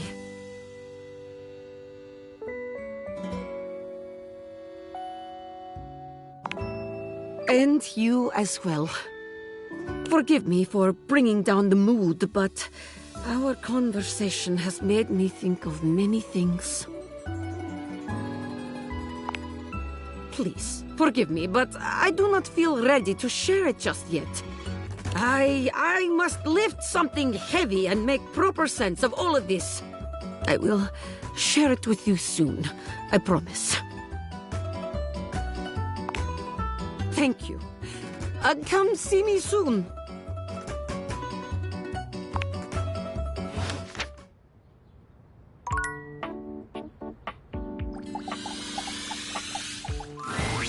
Oh, it's you.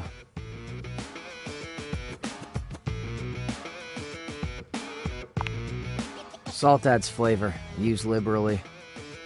What did you bring?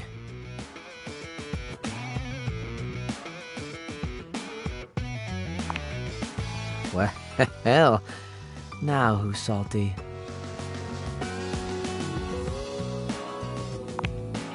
Everyone's got a skill.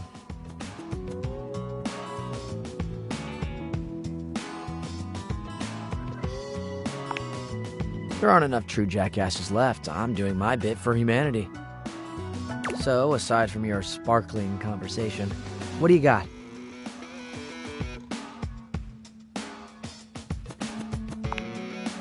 Let's see it.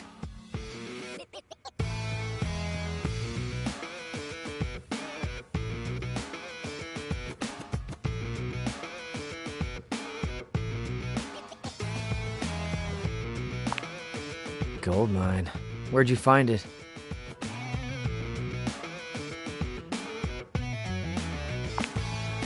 Yeah, those get good. Somehow the stuff under there gets huge. It's like it's sucking on radiation or something. Exactly. I actually once had one I could ride for a while. That was cool. It was awesome.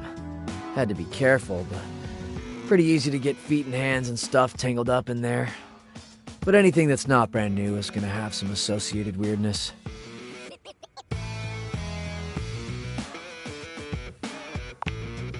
What do you mean by that?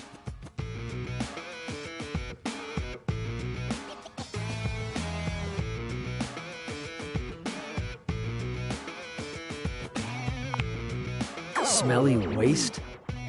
Hey, look, I'm not a huge fan of that kind of talk.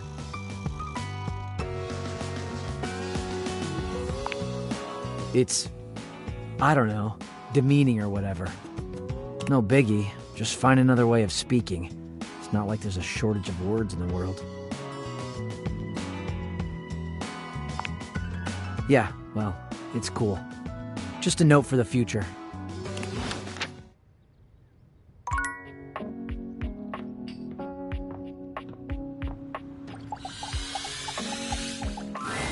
Dorian stands firmly in your way, an unmovable wall. Thinking of going outside? I'm a door who's the main entrance and egress from this domicile. I'm more impressive and ornate than the other doors, because I need to project a welcoming presence, but also make it clear that those who do not deserve entry stay outside.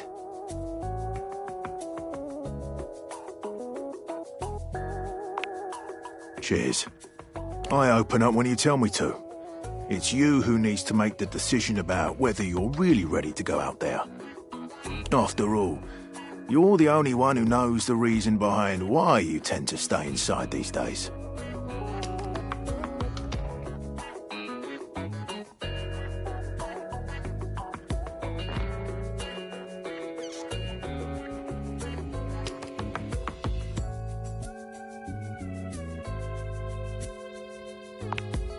On the nose right there. You and me and the glasses can stay inside the confines of this house until you've done all you have. So for now, I'll remind you to keep indoors. Stay safe.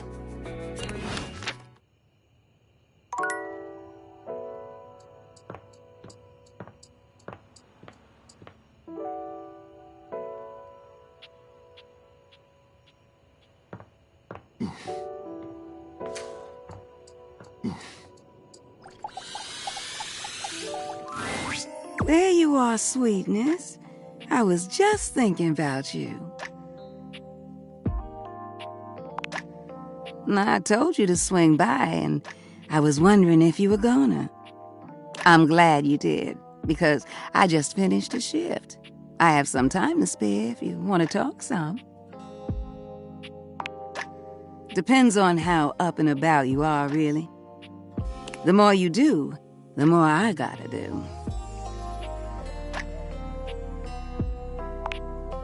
Ain't nothing nobody's fault. It's the kind of thing I love. I sit in here and I make sure everyone who needs some steamy attention gets it. It's what I'm here to do. Goodness, it's what I love to do. Is this your sly way of asking how old I am? See, where I'm from, it's not polite to do that. Although, moving around by what people thought was polite and correct never really suited me anyway. Let's just say, I remember all the folks who stayed here before you. Someone who likes the tea as hot as I do? Perfect. Truth is, one of the previous folks who stayed here was super cute. Engaged couple, beautiful together. Both of them were, well, can I give my honest opinion? Neither one of them was as cute as you. Either way, they were here and they set up home pretty quickly. River and I both liked them. They brought so much life into this place. They took long showers together all the time. Just about tapped me dry, keeping things hot up there for them. Although, I hear they didn't really need my help to do that. Oh, yeah.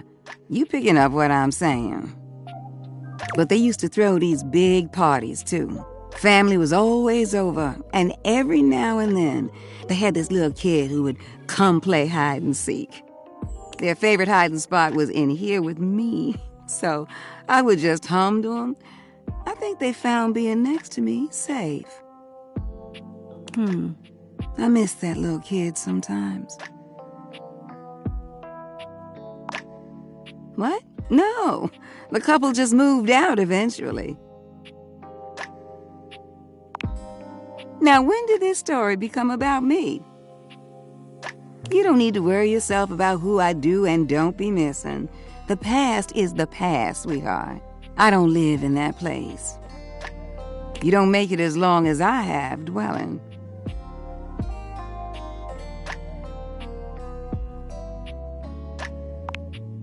There's a difference between knowing your history and living in it. Besides, you saying you didn't like my story? Well, good. I enjoyed telling it. Which reminds me of this one time where... Now, you know what? I'ma wait for that one. You want to hear more? You gotta come back. Besides, it's time I check in on my boy Washford. And you don't? What's not to like about that hunky man? He's just one of the hunkiest hunks that ever did hunk. Ooh, the way he calls out to me when he needs some of what I got. Well, it's enough to get me bubbling. I bless the day you wheeled him into this house. Drysdale's all right, but Washford? Winifred fans herself with one hand, beginning to lose herself in her own fantasy. I wouldn't mind going through a couple of cycles with him. Ooh! I think I said too much.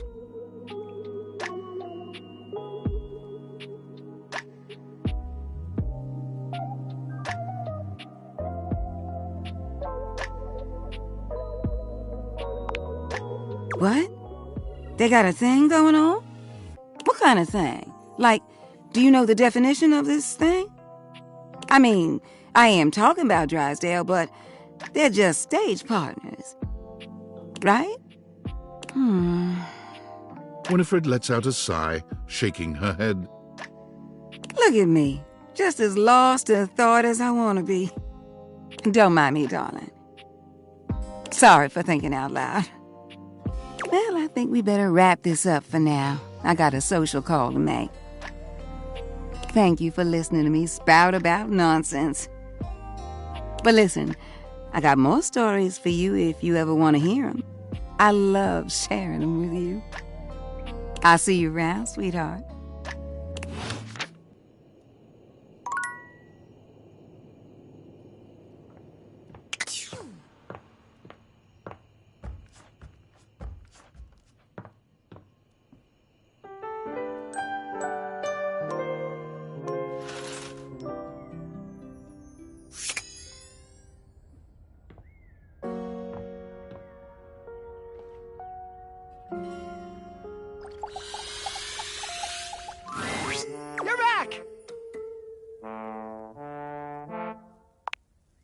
It all happened one rainy night, on the north side of Turkleman City. The tough side. I'd stayed late at the office because I had extra work to do before the holidays.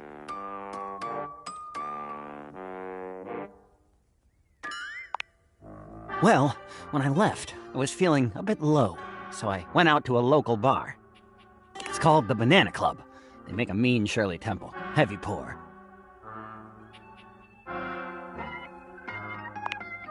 I should have known better. But after I'd had about 7 of them, I went out for a stroll. I don't know where I was going. Just trekking the streets with my dog. Suddenly, I came upon a fine dining establishment called the Questionable Dandelion. They've got an incredible buffet. Lots of strange ingredients from all around the world. They're always trying new things. Like Diplodocus berries. And Jimson weed cupcakes. They also sell Excedrin by the pint, the headache medicine. Oh yes, dairy, but good for headaches.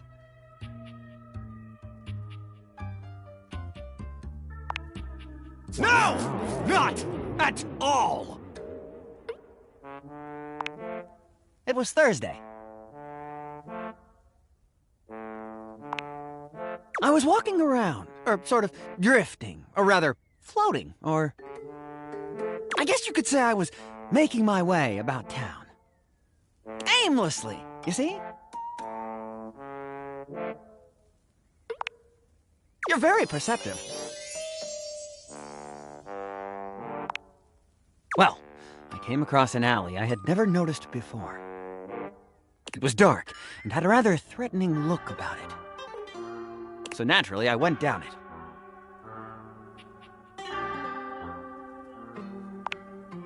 I wandered down the alley and came to a door lit by a red light. I opened it and found a long hall, at the end of which was a sort of booth. And in this booth was a fortune teller. She was wearing a fantastic red shirt, not unlike the one you're sporting. Although it could have easily been more of a chartreuse.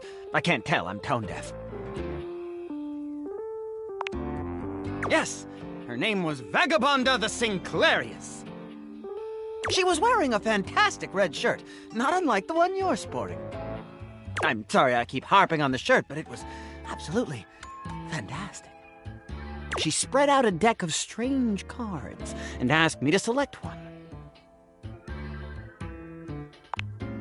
They were business cards.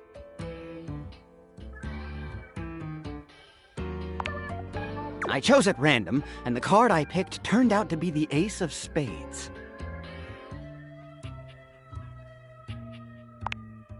The Ace of Spades is a bespoke shovel manufacturer based in Crumple, Michigan. The owner's name is Ace. He does great work. Vagabonda snatched the card back from me and said, "Not that one!" Turns out she had her rewards program on the back. 12 stamps and you get a free spade.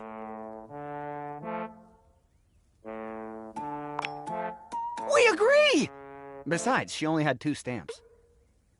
So I snatched it back from her again, and we had a bit of a row, and I'm sorry. God damn, that is a nice shirt. Anyway, I guess that wasn't a very good start to our fortune-telling session. I think that's why she cursed me. Because right afterward, she said, "Martin, that wasn't a very good start to our fortune-telling session. I'm going to curse you because of it." And then she cursed me. She waved what looked like a magic wand. Although, to be honest, it could have easily been a bagel of some sort. And then said, "Martin, I doom you now to become a detestable object. I transform you thusly, so that you may go home and think about what you've done."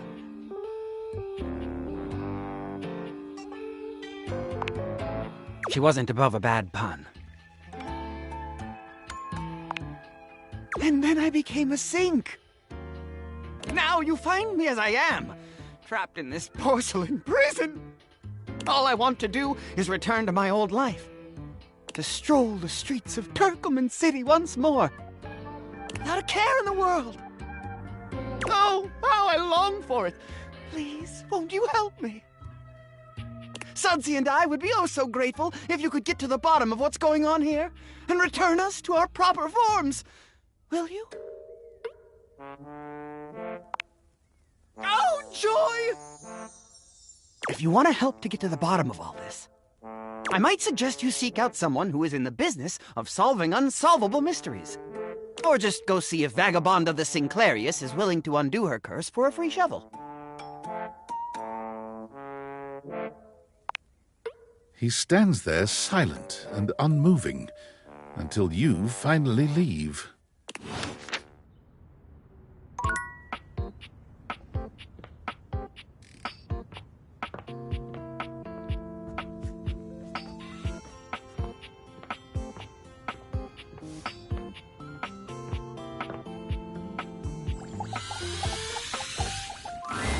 Hello again, suspect. I'm hard at work on my current case. I've been hoping for a breakthrough. Sometimes I get so wrapped up that I start seeing everyone through the lens of a mystery. I am Maggie M. Glassbury at your service. Perhaps you've heard of me? I've acquired a modest reputation as a result of some of my previous work.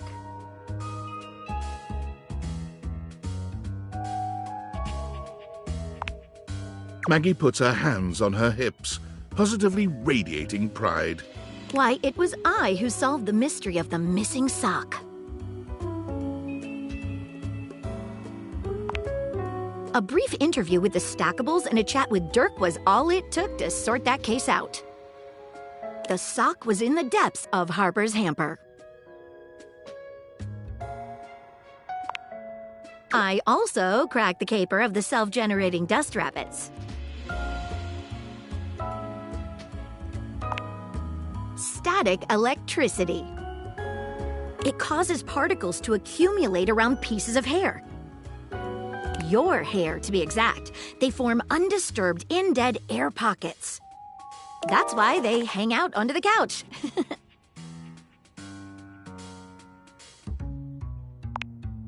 It matched the evidence, and I ruled out every other possibility.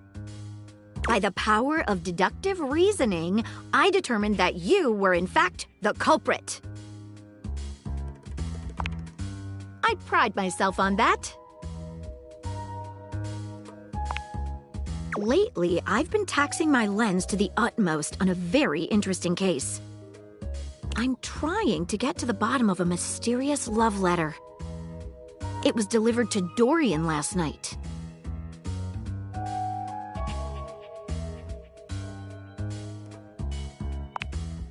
I don't know where you heard that, but I can't talk about it with you. At least, not yet. You're scratching the surface of something stranger than you can imagine. Maybe I'll feel differently later, after we've gotten to know one another a little better. At approximately 2 a.m., an unknown suspect dropped off a letter for Dorian.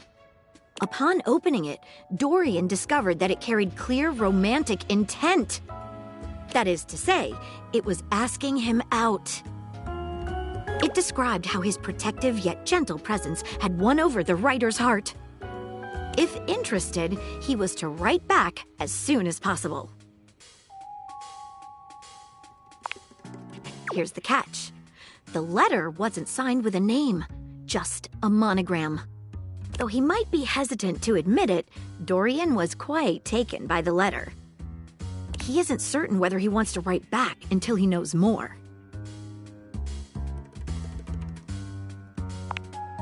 You would?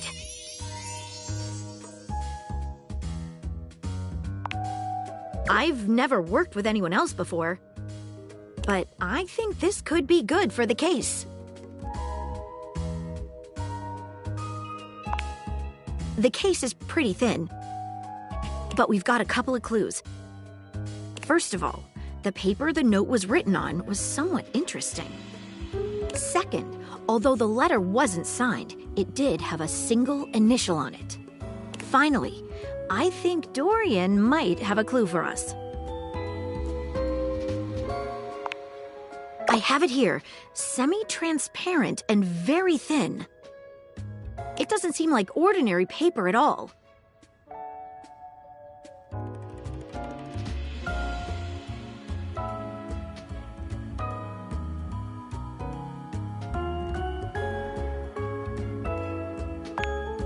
She gives the paper a careful test snip.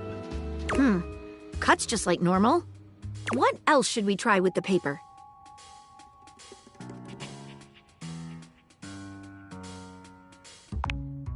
Taste it? If you say so. She carefully dabs a corner of the paper against her tongue. How interesting. It's edible and tastes slightly starchy. What else should we try with the paper? She dips a corner of the paper into a small glass of water. Look at that. It dissolved. What else should we try with the paper? She focuses a magnifying glass on the paper for a few moments, stopping immediately when it begins to smoke and catch fire. Yikes! It's definitely flammable. Does seem to burn slightly slower than normal paper, though. What else should we try with the paper? What should we look at next? A stylized letter M.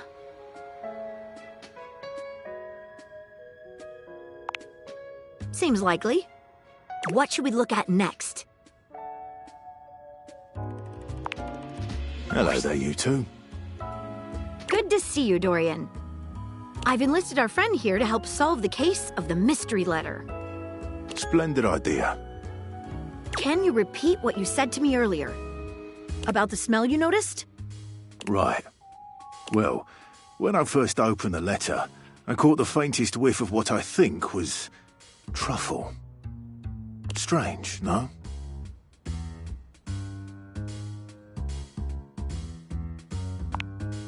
Truffle happens to be one of my favourite flavours. The association between the forest-dwelling fungi and my own wooden provenance bring back fond memories. Anyhow, good luck. Let me know if you happen to figure out who it was from.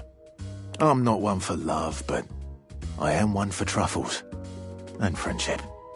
What should we look at next? I've narrowed it down to 4 suspects. Penelope, Mitchell Lynn, Matteo Monta, and Freddie Yeti. Who do you think it was?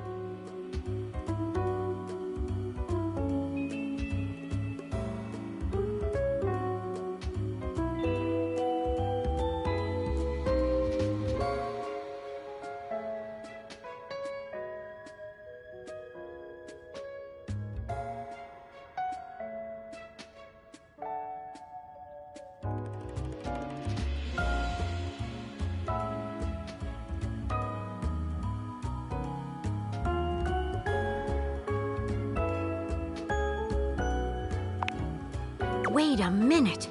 I think you might just be right.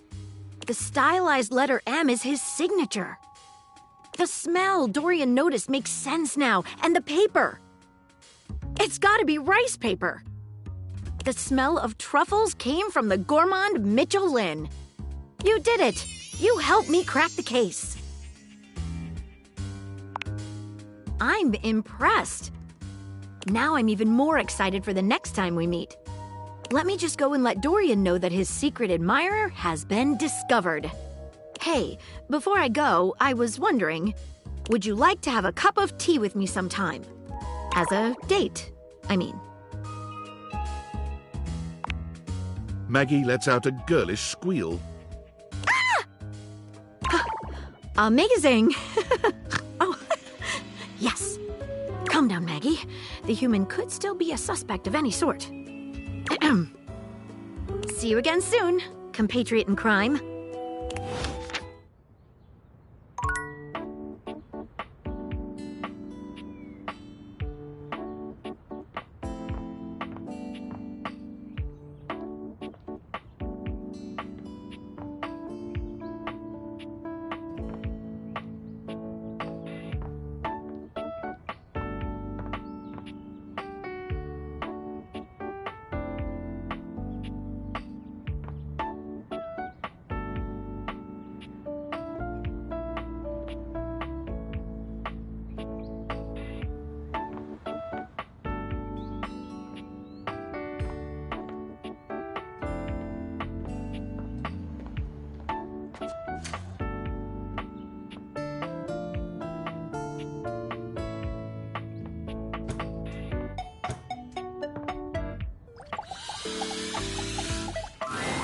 The gladiator who stands before you is at once intimidating and alluring.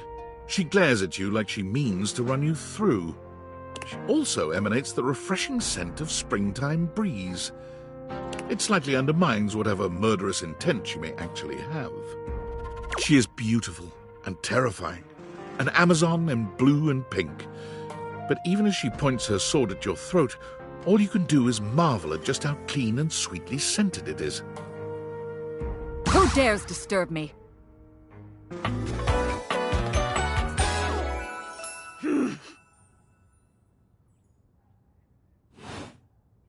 You?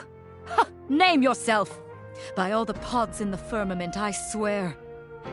If thou hast disturbed me for any reason less worthy than the red memory of battle, I shall leave you sopped, dirty. I shall leave you as you present. Meet me. You, civilian, you wanted to meet me.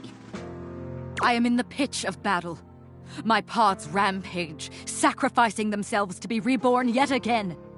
And you have pulled me here because you wanted to meet me. I confess to you, civilian. I am in a state of indecision. I cannot decide if I hate you, or if I am impressed by your fortitude.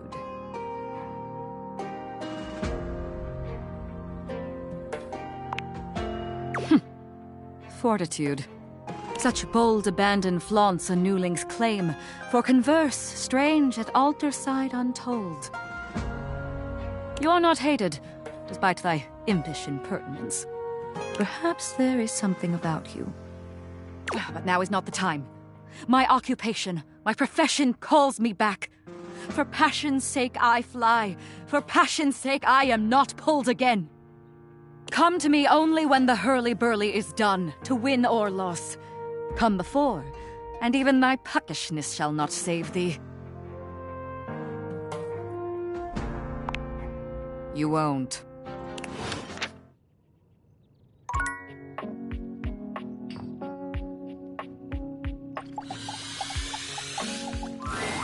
As always, you find Daisuke standing silently, deep in concentration. And I, you. Your smiling face is a welcome sight, always. First, I must thank you. When you first ran into me, I admit I was angry. I was furious, thinking of all the work I would be unable to do as I recovered. But when you agreed to help me, I began to see that in my pig-headed stubbornness, I was creating more work for myself. Caprizio's reorganization and your taking up my deliveries allowed me to see where I had fallen short. Not only in my duties, but in my personal life.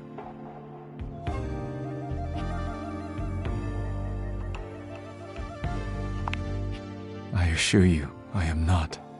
Although if I continued the way I was, I likely would have cracked myself. Daisuke reaches out to take your hand in his, lifting it to his lips and pressing a gentle kiss to the back of it. I told myself I had no time for selfish pursuits, whether it be hobbies or something more personal. But I have found myself setting aside time I hoped I might spend with you, speaking of anything but work.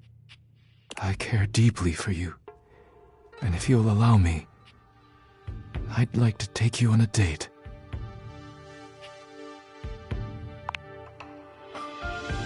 I'm pleased to hear it. If you care to leave here with me, there are things I wish to say and do that should not be done in front of the dishware. I would hate to rattle them.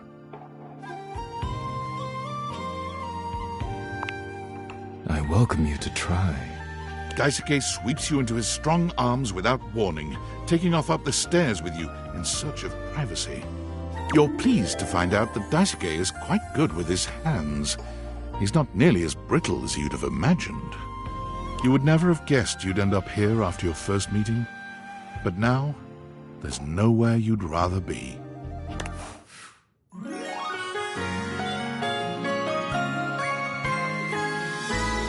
Love is truly priceless.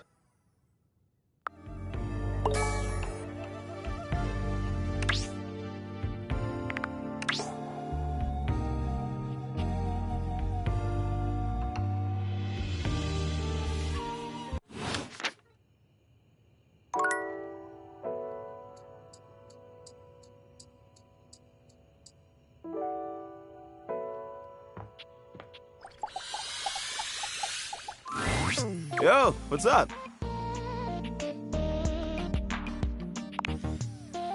Man. The nerve on that instrument. She thinks she's so fancy that she wants me to pay special attention to cleaning her feet. That's not a vacuum's job. It's her own damn fault no one wants to play her anymore.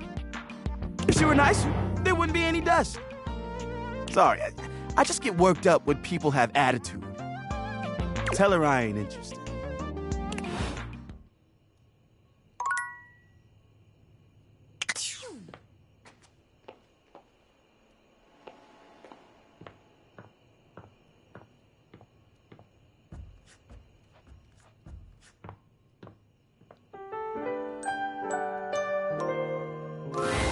You've come to expect Nightmare's unsettling presence, but there's no getting used to the shivers her gaze sends down your spine. She doesn't even bother greeting you this time, launching into your nightmare with no fanfare whatsoever. You wake up to the sound of a crash. You're supposed to be home alone, aren't you? When you rise to wander the house, it's dark. The light switch doesn't work. You feel your way through the house as your eyes adjust to the silhouettes of the furniture in the dark. There isn't even light from the street lamp outside. A shadow bigger than you moves across the living room towards the bathroom. Every cell in your body is screaming to turn the other way, to head for the front door. But you still follow the shadow to the bathroom. It's the only room in the house with a light on. It's almost too bright for your night-adjusted eyes. You can hear the scuttling inside, the sound of feet on tile or of nails on ceramic. You're not sure. You turn the corner and see a figure hunched in front of the sink. They look familiar. They slowly stand up straight, and you realize they're much bigger than you. The mirror in front of them is shattered. Shards of glass litter the counter and floor. They turn around and you realize who it is. It's you. A version of you, anyway. They're different than you are. They're taller, more defined, with smooth, glowing skin, and not a hair out of place. A perfect version. They're you if you'd never failed. If you had all of the success, all of the healthy habits, the perfect life, you take a step back as you gaze up at them. There's no warmth. There's no flicker of recognition when their eyes meet yours. There's an ominous and unsettling aura to them, an intensity in their eyes that frightens you. Your eyes trail down, and you see them holding a shard of the mirror. Their grip is so tight around the glass, their blood, your blood, is trailing down their arm and onto the floor. They are unrelenting, where you are understanding, driven, where you start to slack. They know what has to be done and are willing to do it. You're dead weight, they say, in an eerily perfect voice. You're not sure what they mean. You feel like you should run, but you're frozen in place. They place their hand on your shoulder, and it feels like the weight of the world. Your knees buckle, and you feel as though you're going to fall, but they curl their fingers, holding you up by your arm. See, they say, dead weight. You're holding me back. You know what they're going to do before they do it, but you're helpless. They press the shard of glass between two of your ribs. You feel cold air leave your lungs as they release you. Then you crumple to the floor. Oh, you do? What do you think the point is?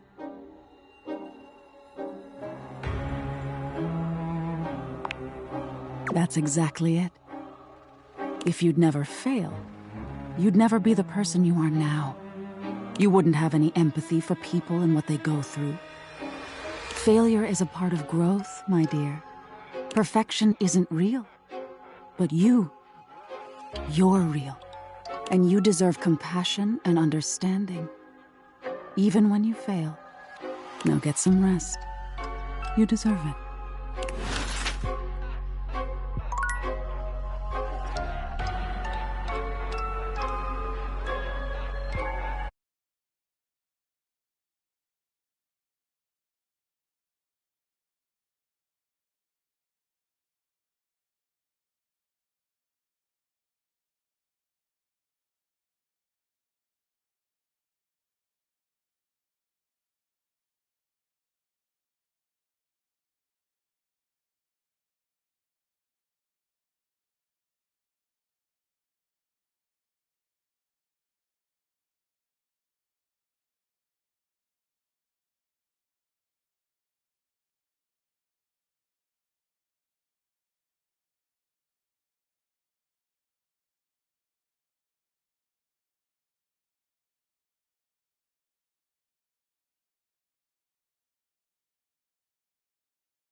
Ah, my dear, you have come back to visit and give me the chance to admire your... Amir's smile falters, his effusive praise coming to a grinding halt. Oh, my tragedy mars your beauty. It has nothing to do with your gorgeous proportions, your stunning features. It is green, a color that cannot belong in the white statuary of your teeth. Did you have broccoli recently? Ah, that's a strange choice. Well, I'm afraid you have some left over in your teeth. Just there. Take a look.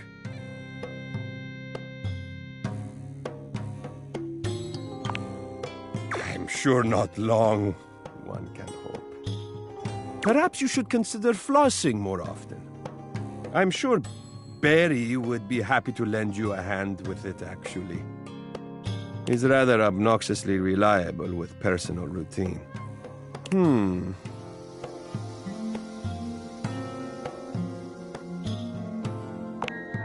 Oh, I'm so sorry. I'm always one to fixate on hygiene.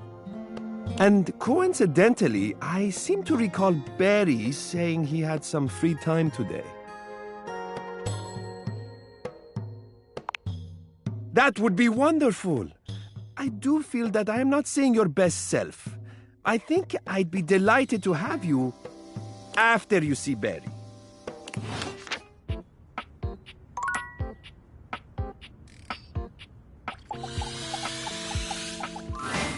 The steaminess of your home appears to have increased suddenly.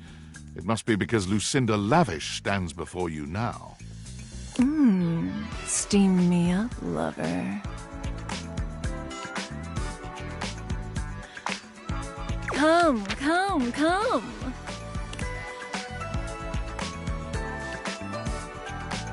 I told you I would have something special for you. Something really special. I'm Lucinda Lude.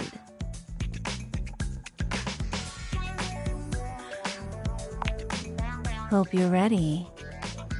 I put together a treat. Something outside the prying eyes of those who don't want to see us have a good time. It's a feature where you can hear anything you want from me, anytime you want. As many times as you want. Right this way. You can pick any option as many times as you like. So, what do you want to hear from me, sweetie? There's no one I love more than you. Oh, baby, you make me so hot. Sex, sex, sex. Yes, yes. Stay with me. Stay with me forever. You're my everything. You're my everything. 7.5 million toothpicks can be made from a cord of wood. You push my buttons so well. Sex, sex, sex! 7.5 million toothpicks can be made from a cord of wood. Yeah, you look finished. How was that? Did you have fun?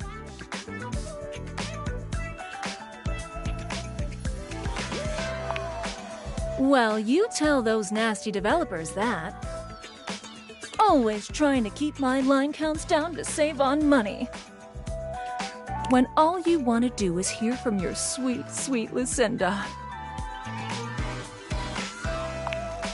Thank you, baby. Next time I see you, hopefully you'll like my surprise. Until then...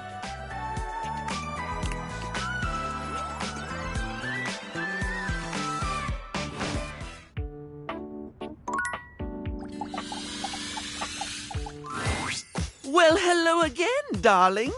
Absolutely fab to be in your lumescent company again. What's new with you? I hope all is gorgeous. I am indeed. So, since we last chatted, I memorized the hex codes of all my favorite shades of pink. And then I forgot them. I was supposed to be organizing all my color palettes before I got distracted by thinking about pink things and trying to name all the stuff I know that's pink. So, anyway, if you were thinking of going with the Smile Republic Berry Red eyeshadow today, I apologize in advance for not knowing where it is.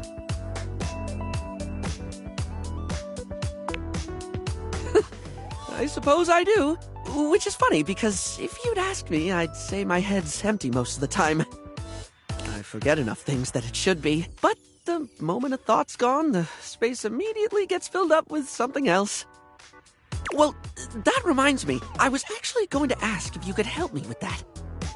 I mean, from the color coordination on your amazing outfit alone, it's clear you're far, far, far more level-headed than I am, darling, and I'm messier than one gets trying to do the mascara in the back of a moving taxi.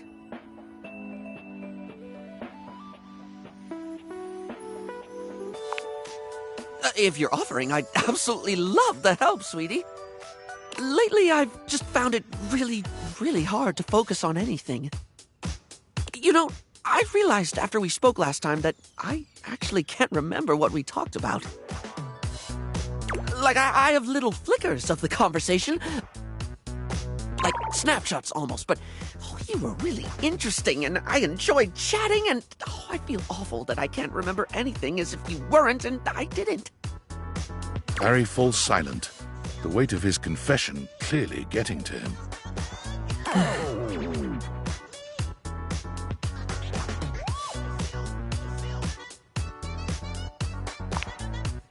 It's more than that, though. For example, if I watched a movie, do you know how much I'd remember by the time we hit the credits? Same thing, just snapshots. Maybe a line or two for a while, but it can be more important stuff than that, too. It could be the happiest day of my life, and I'd still walk away with cliff notes that'll fade in no time at all. Feels like my brain robs from itself. Just takes away the things I experience and leaves an outline in its place. I can feel life crumbling away behind me like a particularly cheap liner pen.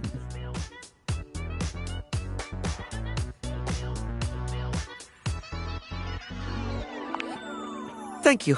It makes me feel really bad. Guilty sometimes, like it's not exactly respectful to forget people's names the 5th time you've heard them, or constantly fail to honor commitments because you'd lose all track of them. Or get told something really important and meaningful, something you should really truly treasure and just lose it. Then again, my stupid brain's a steel trap for stuff that's totally not all that important. It's just whatever silly thing I'm mega focused on at the time. I once learned a whole bunch of meaningless facts about Herne Bay in Kent. At one point, I could quote you every line of I Want to Be Your Gunary, or give you the history of the pinball machine. I could have told you all that. Until I got bored and forgot.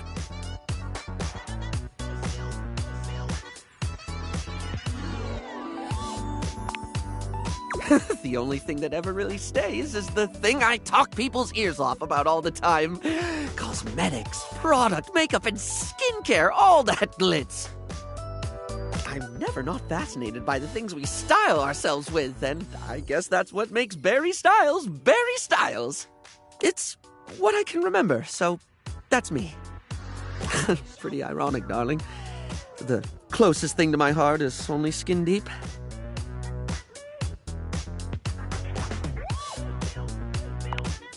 Barry gives you a warm smile. That's a lovely way of looking at it. You have a beautiful perspective. Oh, yes! I forgot that's what actually started this. I can't remember a single thing, and it looks to me like you're able to keep track of roughly 100 things at once. So, like, how? how can I at least pay attention to the things I want to pay attention to?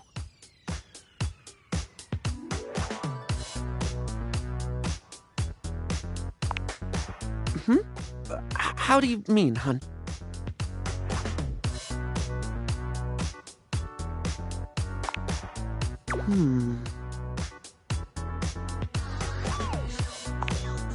All sorts of things.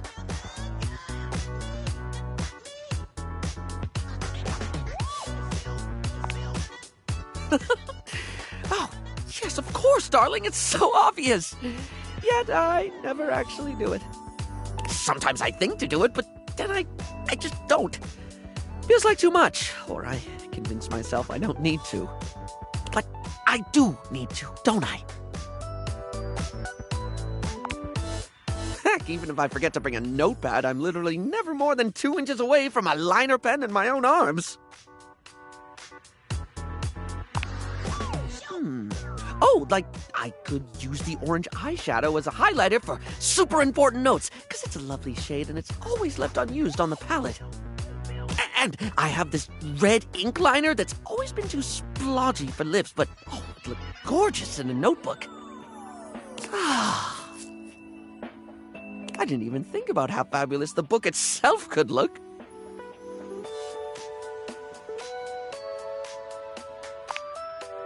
I'm getting giddy just thinking about glittering up a notebook, like giving my own memories a makeover.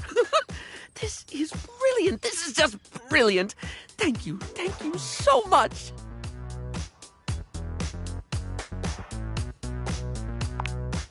Brilliant. Now, I absolutely must get to work.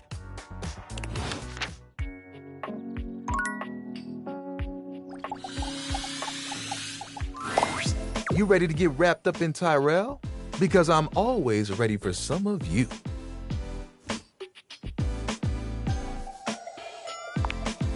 Oh, Towel Buddy is doing great.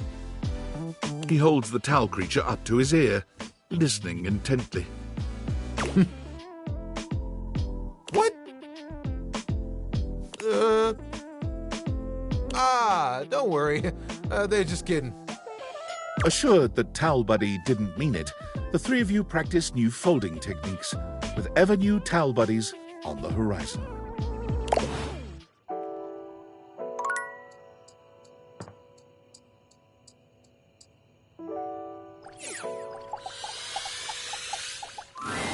You find Dunk stretching idly by the weights. When he sees you, his handsome face breaks into a cheerful grin. He's so excited he can't seem to contain his energy, bouncing back and forth on the balls of his feet like an overexcited puppy. You made it! Oh man, I'm so excited. It's been so long since I got to work out with somebody else. And a newbie, too. There's nothing like a good lift with someone who's just starting out. Everything is so new, no bad habits to break, less competitive talk. It's just gonna be you, me, and the weights. Good vibes and a great lift. A shadow falls over the two of you. A massive, blonde, and bearded figure looms over you. Do not infect them with your weakness, Duncan. I keep telling you it's not weakness, bro. And Duncan was my dad, man. Call me Dunk. Nonsense! Exercise is violence! It is driving the weakness out of your body by force! I will call you by your name! Duncan, Fool, Nelson, Fart, Leg, Love, Shuttlecock! The third! Oh, come on, Chris. You're really bringing the mood down. Christoph glares at Dunk, then turns his exacting gaze on you. You! Tell him what you need.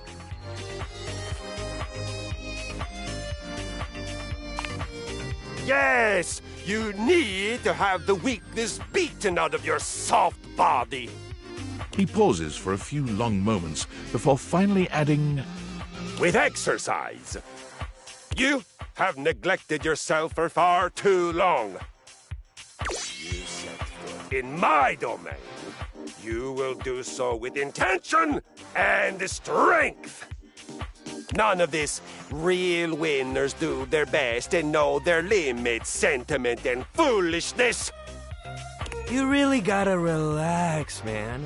All of us share this room. And it's their house.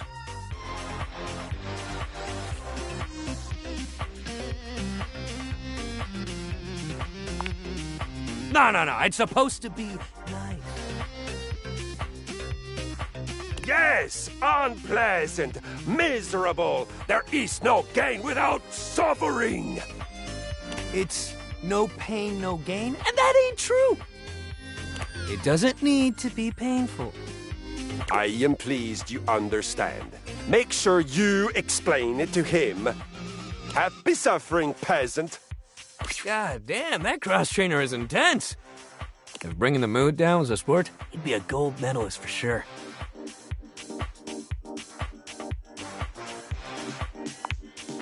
Hell yeah, man. Back to the program. Anyway, today's activity is weights. He gestures to the weights you've long since abandoned. They're still in decent condition, if a little dusty in places. Nothing like a good lift. You can work your whole body out. Anybody can get a good burn going with weights, even if you're only lifting a couple pounds to start. It's a great place to start your fitness journey. There ain't no rules, no competition. All you need is yourself and a good attitude. So, ready to get started? Dunk is so cheerful and confident, it's probably more work than it's worth to turn him down. You could, but do you really want to hurt his feelings? Hell yeah, let's get it! You lift weights for a while under Dunk's supervision.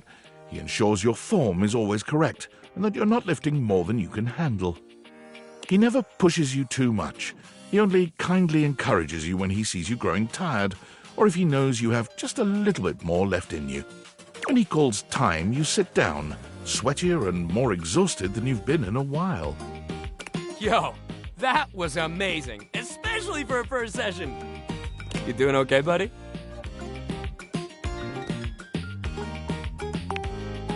That's great. Make sure you take it easy the rest of the day, okay? Resting up after hitting it hard is just as important. If you're sore tomorrow, which you probably will be, make sure you take care of yourself. Try soaking in a bath with Epsom salts, or use a heating pad. You can even try a massage if you got a massager or anything like that. And it might sound like the exact opposite of what you need, but trust me, keeping that body moving when you're sore only helps. You lay around and feel sorry for yourself, it just gets worse. But I got something that'll help. Next time, we'll do some yoga. I mean, it'll make you sore too at first, but it'll help you with the rest of the stuff we do. Hell yeah! Love that attitude. See you at the yoga mat.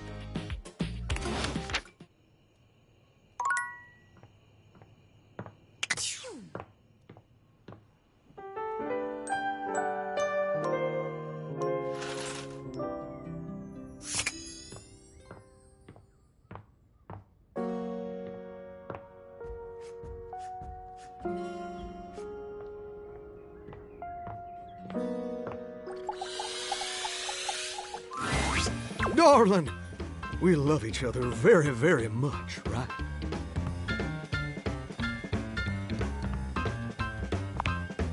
Ever since I was a faucet, I thought the most important thing ever was to be a professional singer.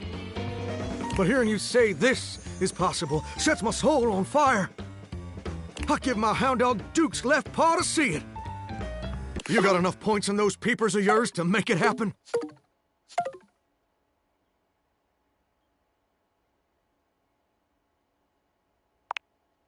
No sweat, Daddy-O. I'll be here singing the blues.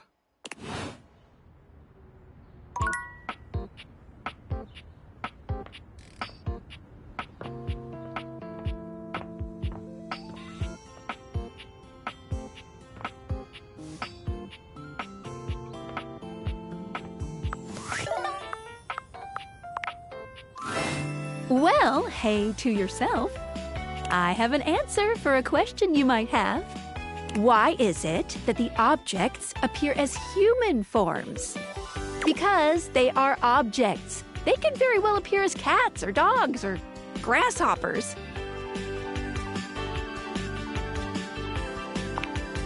Aw, I'm so glad. We're on the same bandwidth and everything. Cool.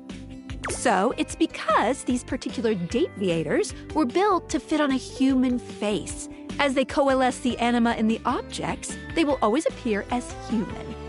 If I was a dog version of the deviators, arf, arf, then when pooches would see through me, they would see all the datables as canines. Is that cool or weird? I'm not sure. Yes, I'm cool. I'm so cool.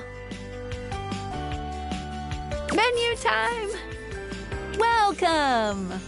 What can I do for you in my main menu? Oh, let's. There's lots I can chat about. Me? Relationship? My favorite subject. What do you want to know? Not yet, but there's still. Just keep. Let's go back up a menu. It's the chat menu. What do you need? Oh, definitely. What's on your mind? Oh, sure, specs.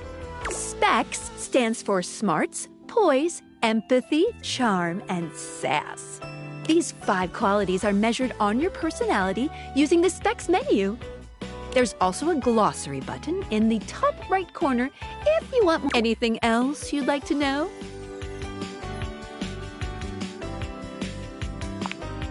Great question! Each dateable object gives out 1 specs attribute when a relationship has been attained. I call this alignment. You can check a datable's alignment by looking at the specs badge in their Datadex page. The badge corresponds to which stat is given. If you're looking to grow to a certain specs build, this will really help guide you towards who you should prioritize. You know, for realization recipes. Any other specs questions? Anything else you wanted to know about features? Cool. What can I do for you in my main menu? Oh, yeah, I'll miss you.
The most expensive character in the game blocks your path.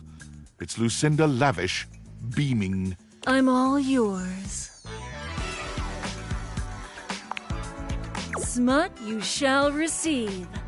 For today, I am Lucinda Lurid, purveyor of fantasy.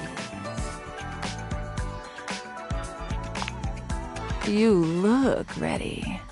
You've been going around dating everything here, and truth be told, they're just objects. But me, I'm built different. Good eye. You can actually have me. Right now. In reality. Come with me to my fantasy chamber. Away from prying eyes.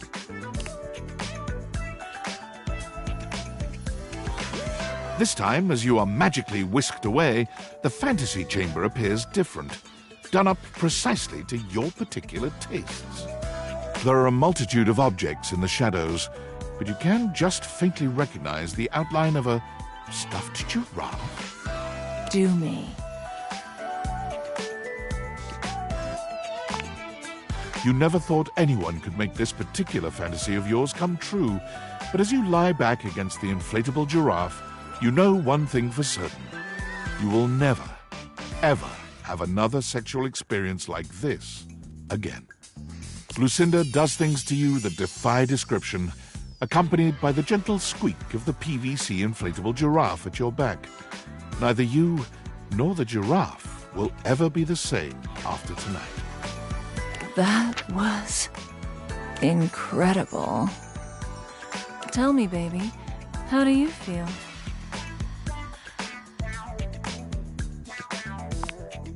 I'm so glad. So achingly glad to hear that. That's okay if you're not ready. Now that you've unlocked the secret version of me, I will always be available to you if you choose to see me again. I hope you do.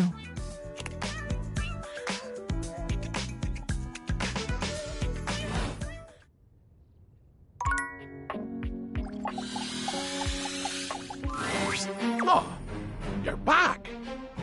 I have to say, it is difficult to surprise me. I'm so accustomed to being disappointed and enraged by turns that genuine shock is a sea lane less traveled. I thought for one reason or another you'd have given me a wide berth.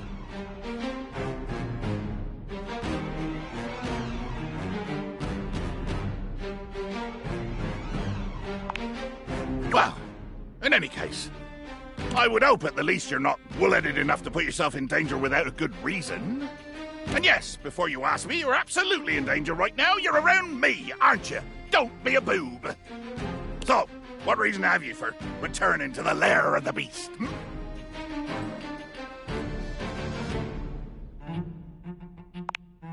You want to what?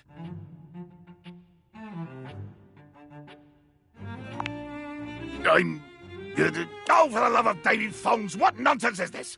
I am not a flirter. I do not flirt. As far as I'm concerned, flirting is something people do when they haven't the bollocks to get right down to the business of killing.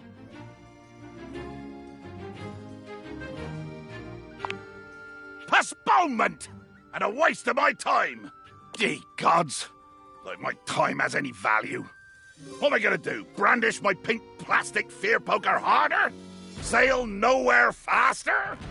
Frighten my own shadow with even more bone-rattling intensity? Even thinking about how useless I am lights the fires of demonic rage in my sun-charred heart.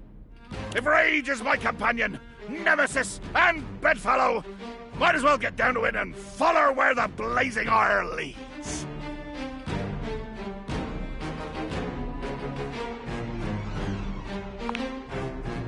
What madness possesses you?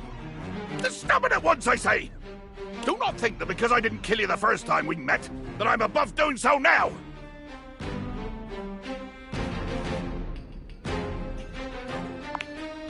Jack looks at you as though seeing you for the first time. You're not quite certain if that's disgust in his gaze or admiration. Dear sweet Davy Phones! In 100,000 turns of the stars, it would never have occurred to me that there existed someone more deranged than myself. And yet here you are. It seems I must come up with another way to frighten you out of the arbor. Ha! What an excellent opportunity you provide me to use my cunning intellect.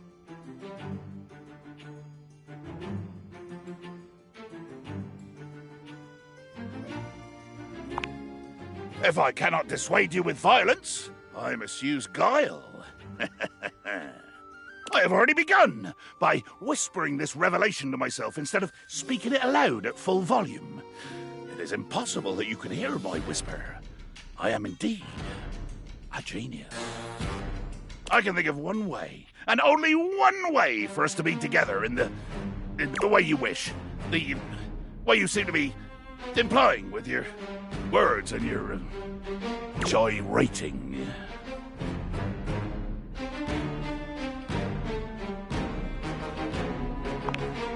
Adventure. To any question, it is the answer. To any loss, it is the finding. To any rage, it is the balm that creates the beautiful destruction and so assuages the soul-deep burn of unmet ire. Bring this adventure back to me. Find it, or mold it from your own flimsy, cake-soft fingers, and bring it here. Return without it, and face my wrath. Return with an adventure unworthy, and there will be wrath, but also mockery. That's right, you have mocked me, and I shall mock you. The patch will cover the other eye, ha! And we shall see how long it takes your gelatinous self-respect to melt to go!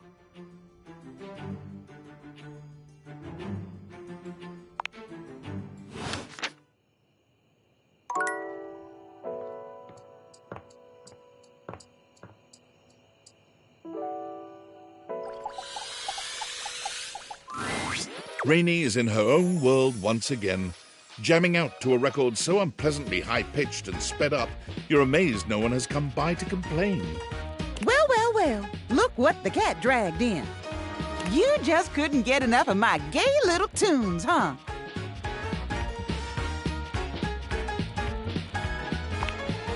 I knew you couldn't stay away. This house is full of wet blankets, man. I can't believe I'm here cutting the rug all by my lonesome. Time was, I'd be surrounded by sheets and shivas all dolled up and ready to dance the night away.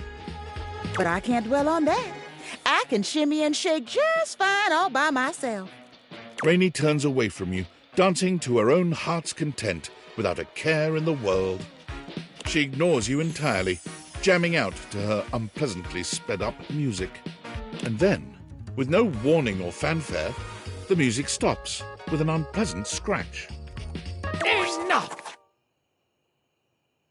The needle of Rainey's record player is clutched in the hands of a powdered and perfectly coiffed dandy.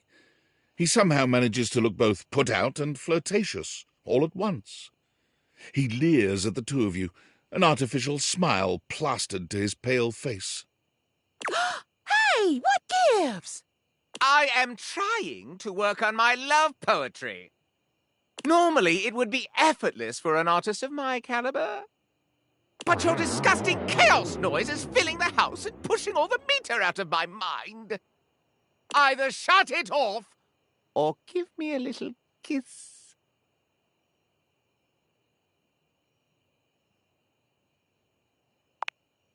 It is, isn't it? I can't believe you made me come all the way over here from the other end of the table, practically. Oh, pipe down, you powdered palooka. Mind your potatoes and get lost. Do you even hear the nonsense she spouts? It is impossible to speak to her. Why, even in the best of times, the music she played was unbearable. Though, of course, it's become even worse since she took that tumble. Oh, I wouldn't know. I would never tell. She simply hasn't been the same since that party.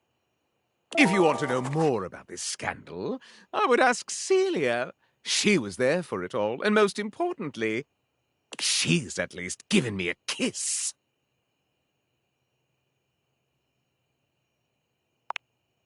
Ooh, a candle never tells.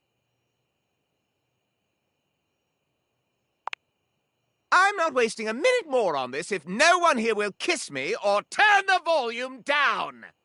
Go climb up your thumb, mister. Don't you listen to a word he said. I'm fine, and I've always been fine. I'm still hitting on all 8. But whatever. If that goofy guy is going to come back here and bump his gums every time I start having a little fun, I'll just dance here all by my lonesome to the music in my head. And dance she does, in complete silence. Sometimes she hums a little, but even her humming has the same strange speed and pitch to it. Perhaps speaking to Celia might help you clear all this up.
If you didn't have enough on your plate, here comes Lucinda Lavish.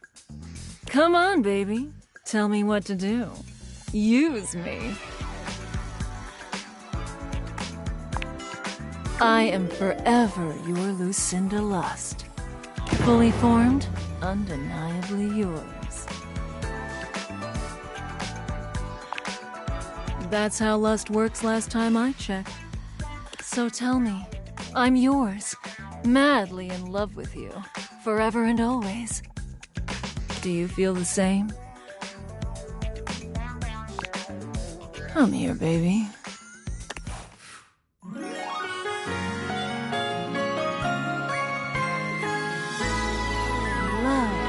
Love you, baby.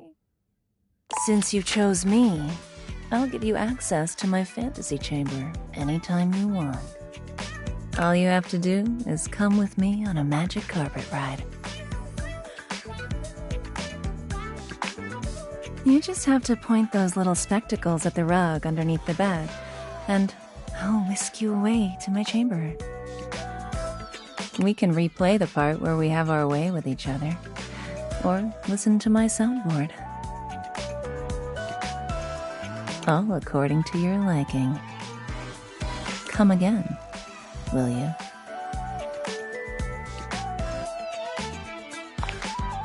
That's right.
Whoa. Whoa.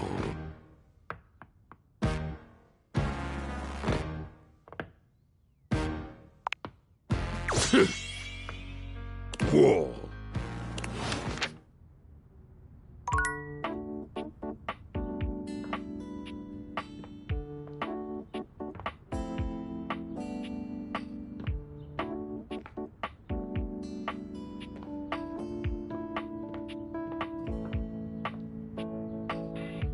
Oh.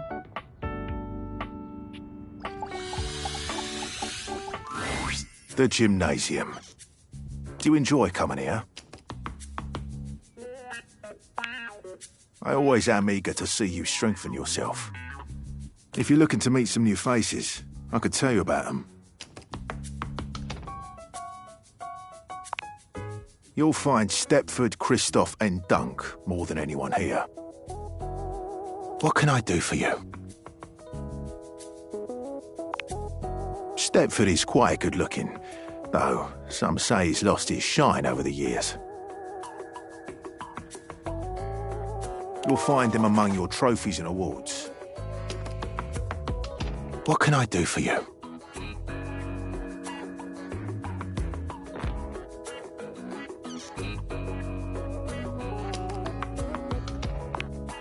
Tar.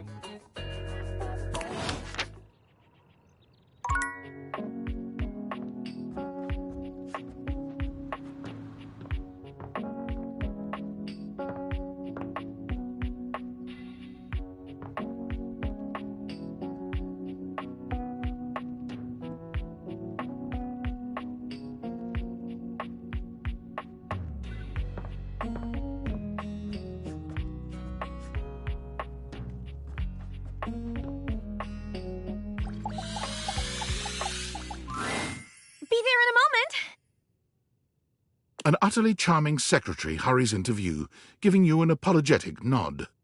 Hello there. What can I do for you? Her greeting is cut short as she seems to recognize you mid-sentence. Oh! Oh, my goodness gracious! It's the human! Whoa. Well, I wasn't expecting you today. Oh, golly, I must look an absolute mess. You must be here for Mayor Celia.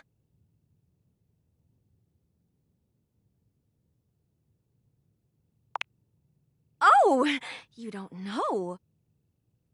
I completely understand. You must be such a busy bee running around and taking care of all of us here in the house.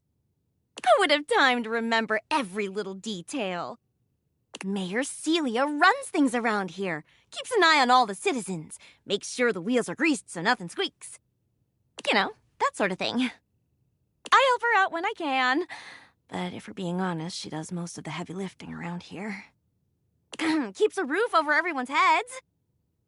Literally, she's the ceiling. I could pencil you in for an appointment, if you'd like.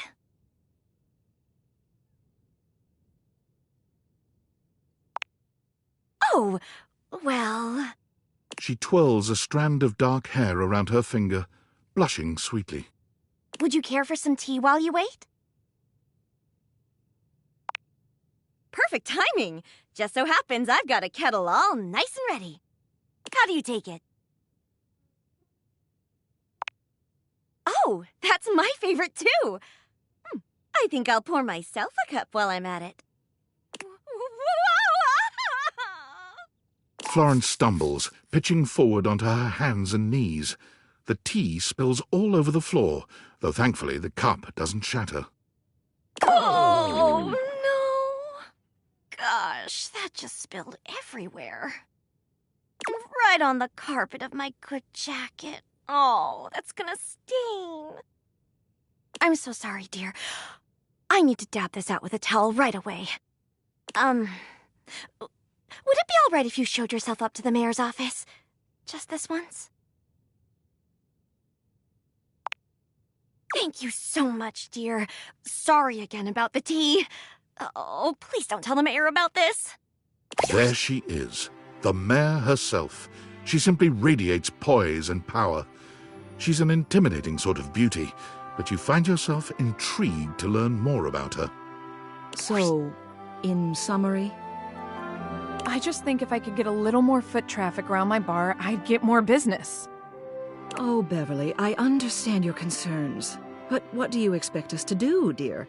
We already put up posters and held fundraisers. We can't just move the fridge, stove, toilet, and everyone else out of the way to clear foot traffic every night. We could try that. Bev. Fine. Trust me, we're doing everything that we can. All right. But if nobody's in by next week, I'll be back. I'm sure you will, darling. Celia presses an intercom button on her desk. Florence, dearest, send the next one in. Yes, miss. Hi. Hello, Mateo. What can I do for you today? That's a great question, actually. Now that I'm here, I can't even remember. Isn't it funny how that always happens? Right when you need to think of something to say, your brain just sort of goes blank? You know what? It was probably nothing. I don't want to waste your time. I know how busy you are. I'll just see myself out. Mateo. Come. Sit. Tell me what's bothering you. Right. It's just... Go on. It's Lux. They're kind of pulling cords around the house, refusing to pick up after themselves, keeping the whole bedroom up late with their streams. It's really been stressful for the inanimals. And I don't want to get anyone in trouble, but it's just been a lot, and... All right, Mateo, all right. Lux, you said. Yes, ma'am. I'll have someone take care of it. Thank you. Next. Oh! Hello, Wallace, darling. Whoa! Yes, I remember from last week. It's on the docket. Whoa! Think nothing of it. Next. Oh, It's you. I don't believe we've formally met. Mayor Celia. I'm also the president of the HOA. That's Home Objects Association.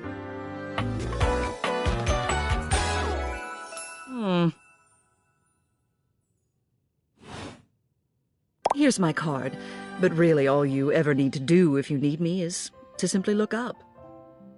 What can I do for you today?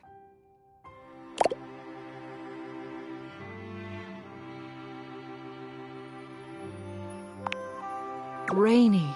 Ah, poor thing. She hasn't quite been the same since the incident. What did you want to know? I see. It's a tragic affair, really.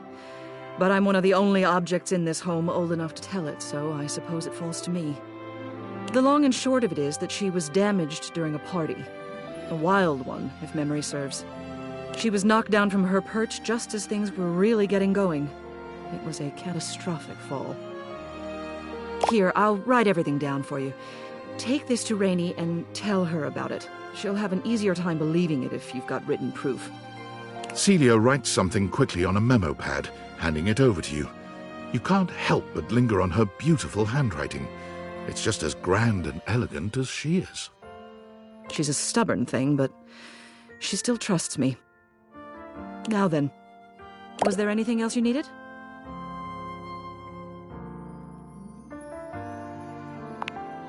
Well then, hello. Meeting successful.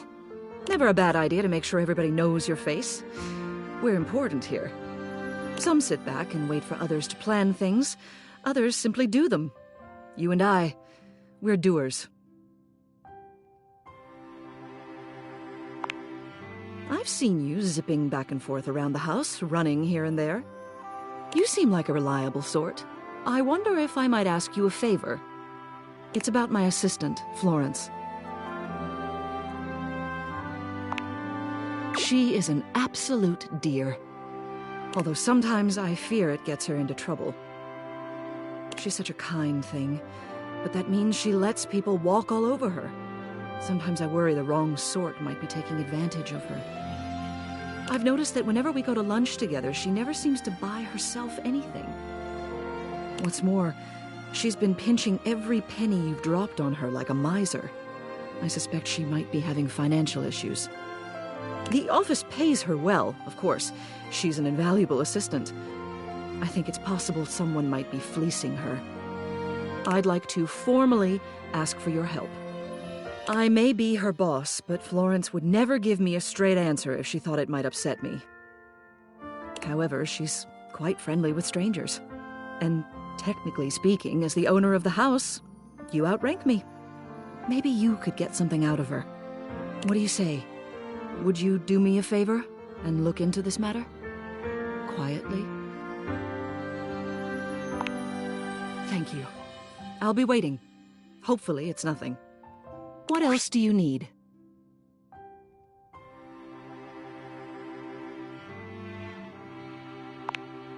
You have done so. Keep well.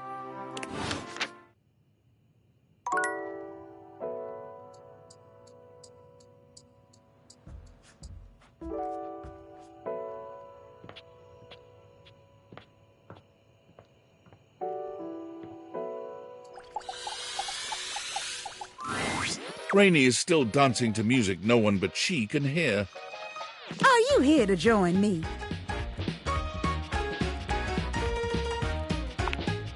What do you mean? You pull Celia's note out and begin to read from it.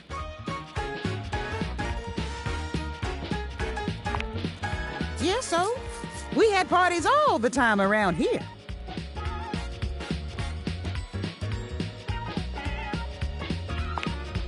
Sounds about right. Yeah, just like the good old days.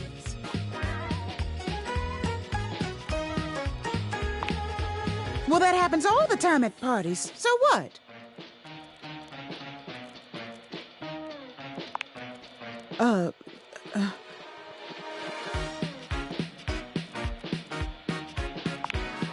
That's enough.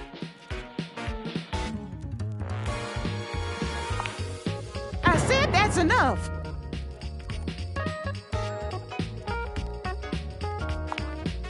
Whatever. Yeah, it's all coming back to me now. I got moved into the attic to rot. And over the years, I started hearing music again, but it wasn't mine.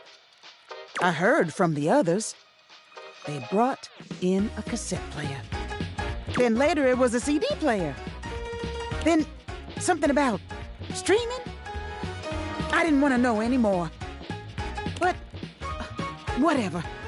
I don't care if Celia said all that. So what if I fell over? I'm still me. Everything is just fine.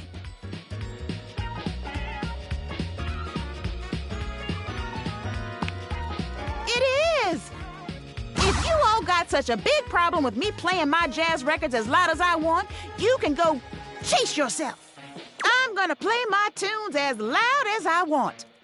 And I'm gonna dig out all the old classics, too. Keys ain't the only one who can do classical music. You see? You'll all see. I'm gonna go get those records right now. She leaves without a second look, humming to herself.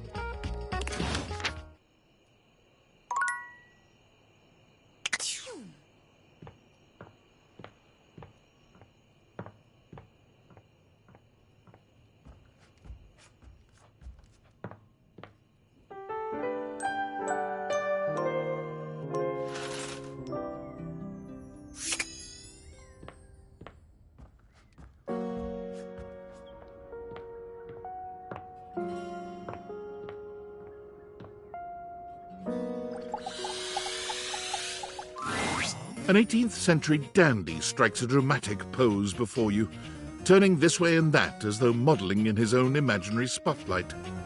He seems quite impressed with himself. Yes, yes, it's me. It's me. The one, the only. Candelabra.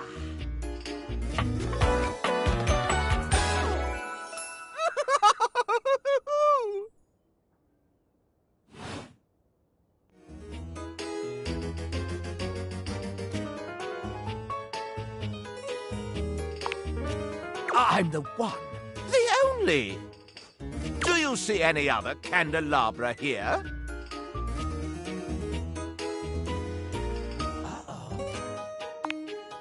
Oh, yes, keys. Sadly, she seems to be scandal-proof, that one. My little wicks would have made certain of it. My lovely lads, my flames, my sentinels. They travel around the homestead and find out all the lovely lies they all speak. No. It's merely a turn of phrase. I mostly just raise my voice. Any good scandals going on over there in the kitchen? Cállate, Candleman! They can be quite rude at times, but my persistent brightness can illuminate even the best-kept secrets. Some would call me quite the busybody. But I would then call myself a beacon of truth. How scandalous of you to inquire. Do you really want to know? Yeah, sure. What is this? The crawl space where fools linger to die? If you truly want gossip, then give me some languorous lingo.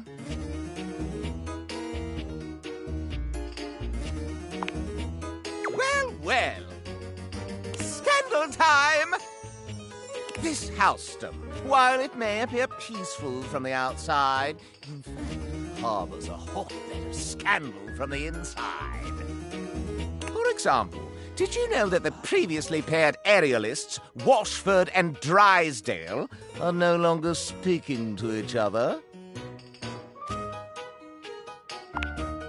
Next! Were you aware that known vagabond Bobby Pin is on the loose once more? Can you imagine the heist they are planning? Can you imagine the romantic dalliances as they make their way through the house? more scandals abound. They say there is a shadow that does not obey the laws of physics. A true scandal that undermines the physical realm.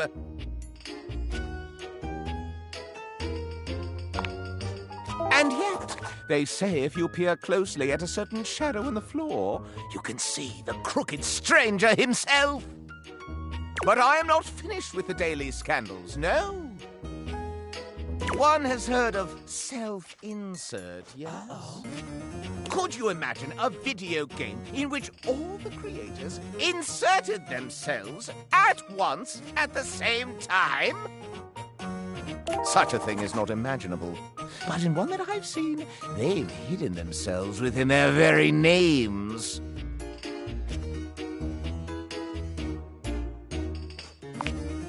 Oh, yes, indeed. Critics hate that sort of self-referential garbage. Very well. One last scandal. There's no possibility you've heard of it. Long ago, a relic was stolen from an island nation, brought to these shores, and hidden underneath this house in a box. Surely you haven't heard this yet. No matter. That is more scandal than your puny pate can handle. I will teach you the ways of the scandal monger soon now.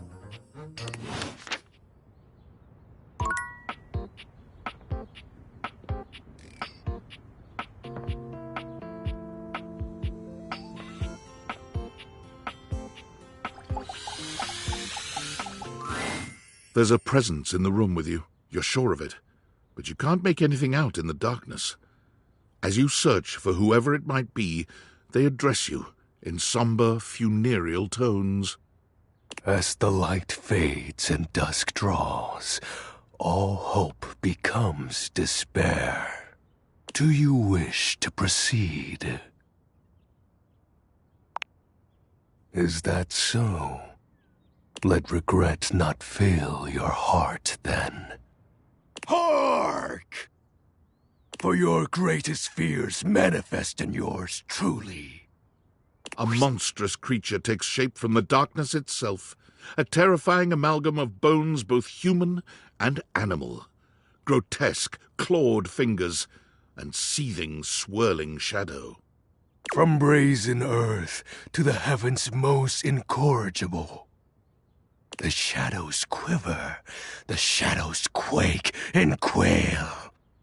Light has no purchase here, for I am XXX Shadow Lord 420XXX! Exclamation point.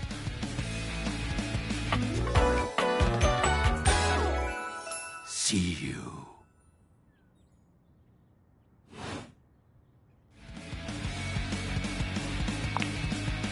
Of course.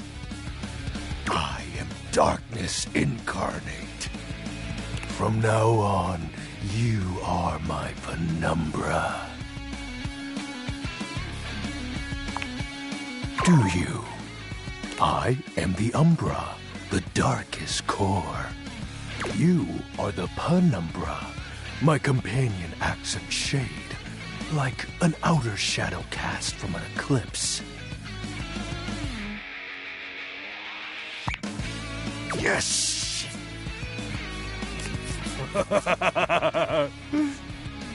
So tell me, penumbra, what brings you to the call of night? Did you find that out on your own? Or did you use a hint?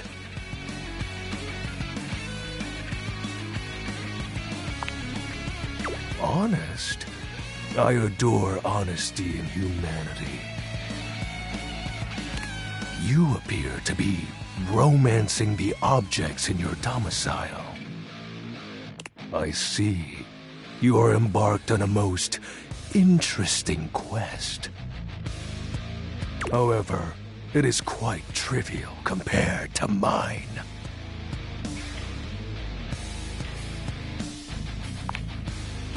As you can tell, I am dreadfully powerful.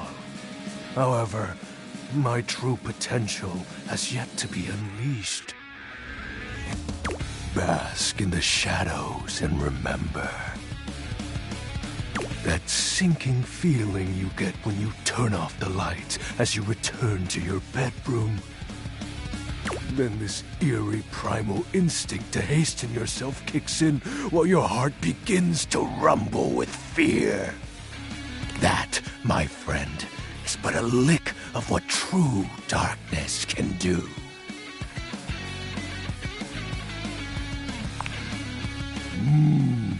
You help my power grow. But with that said, I'm afraid to say my power is waning. If not for your summoning ritual, I may be. Nay, such thoughts are wasteful. Anyhow, I have been waiting in the abyss in search of a companion.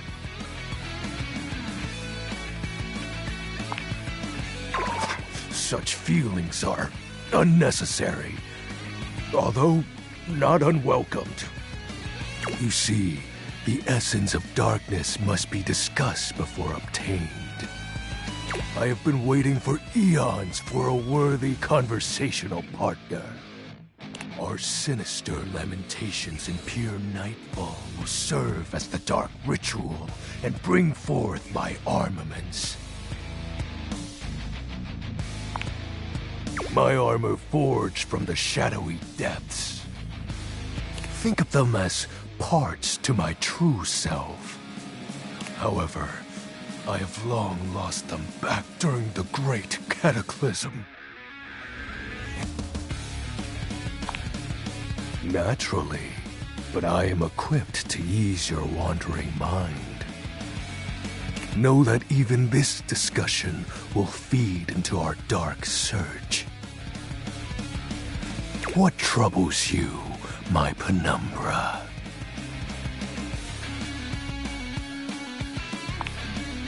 The tragedy that befell my comrades. Before, it was a peaceful time.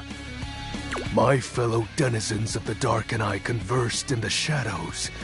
Then, suddenly, a great power beyond any of ours divided us. I have not seen my allies since, and at the same time, my armament was lost.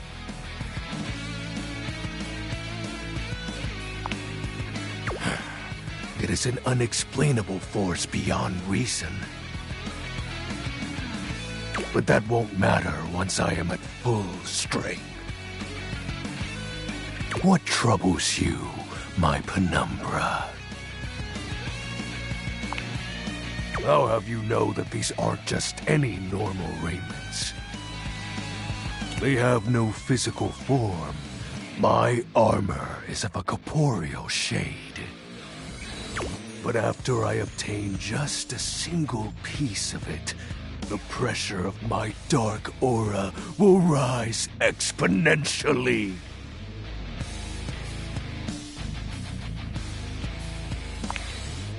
As I said, by having conversations, we initiate the ritual. Join me in darkness, and my power shall inevitably return. I descend into the Vantablack pools and re-emerge as my true, awesome form. I sense your curiosity. Stay close, Penumbra, and you shall someday see. What troubles you, my Penumbra? While it may appear childish, it is a title that bears significance to me. Even creatures of the dark are entitled to nostalgia. And its relevancy continues to capture my very essence. Lord of Shadows. Signature embellishments. You'd be surprised how popular of an identity Shadow Lord is. You can't just have anybody proclaim they are the true Lord of Shadows. Which is why I leave my mark as such. Shadow Lord falls silent for a moment, as though listening for something you can't hear. He makes a fist, nodding to himself. Can this be? He spreads his arms wide, opening his clawed hands as if to receive something. Yes. The dark power begins to creep and course through me.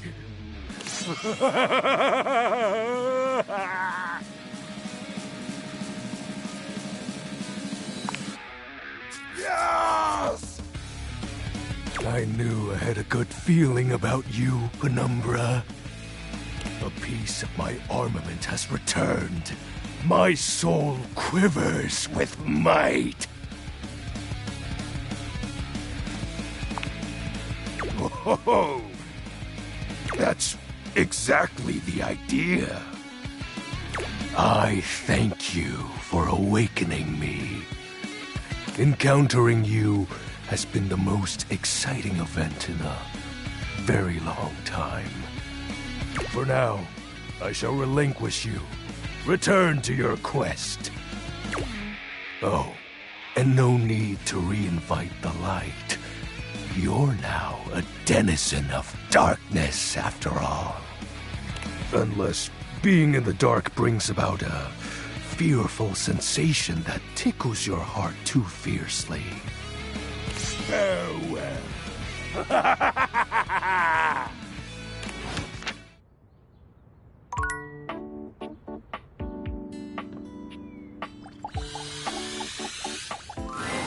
Hello again, my love. Got any traveler stories for me? Really? Then go on then. Let's hear it.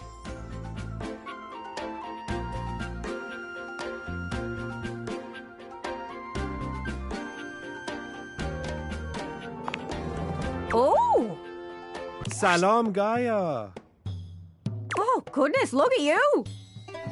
I will regale you with a fact about my homeland of Iran. Persian weddings are marvelous affairs. They have a beautiful ceremonial spread called sofre aqd. It's got spices, coins, desserts, and best of all, a large mirror as the centerpiece. The bride comes in veiled, and the groom gets his first look at her through the mirror. Oh, that's so romantic. I think so too.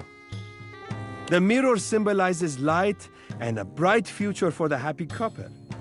There's also candelabras on either side of the mirror. Their fire symbolizes purity. Wow. Mirror setup sounds like something else, but the candelabra part worries me a bit. I hope Scandalabra's never been invited to one of those. He's kinda sketchy.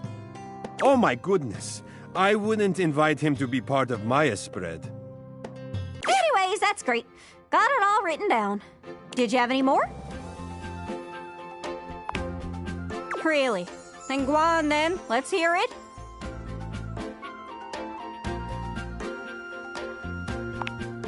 Pretty sure everyone knows that. You can hear them all over the house. Including here! Jean-Louis is here now. Oh! Jeez, boy, scared the mountains off me. Little Crapper, he has been informed that you wish to know about his homeland, eh? This he will tell you, in the form of a rap!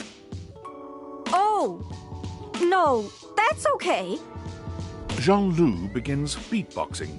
Hip-hop is popular in the US. When it comes to the rap, people say they're the best. But the French start to lash out with their silver tongues. You think we're second place? We're second to none. You come for my people? The battle is on! Flashed out with a face full of very Berlin. Jean-Loup leans over and does a call and response with himself. Verlon! Verlon! Qu'est-ce que est Verlon? Berlin is a well where new language is born. If the syllables permit, you turn and reverse it. The meaning's the same, but you change how it's worded. So, you take the syllables of a word, but then you swap them. So, example. Music becomes zikmu. It means the same as before, but now it is backwards. Now it is spicy. Oh, okay. I get it, I think. That's cool. Or I guess, cool? Nah, that's Pig Latin. Doesn't really work in English, huh? No! This is one of the reasons French is the best language! And so Jean-Louis uses it now to bid you... Oh! Anyways, that's great. Got it all written down. Did you have any more? Really? Then go on then. Let's hear it. Go on, sure.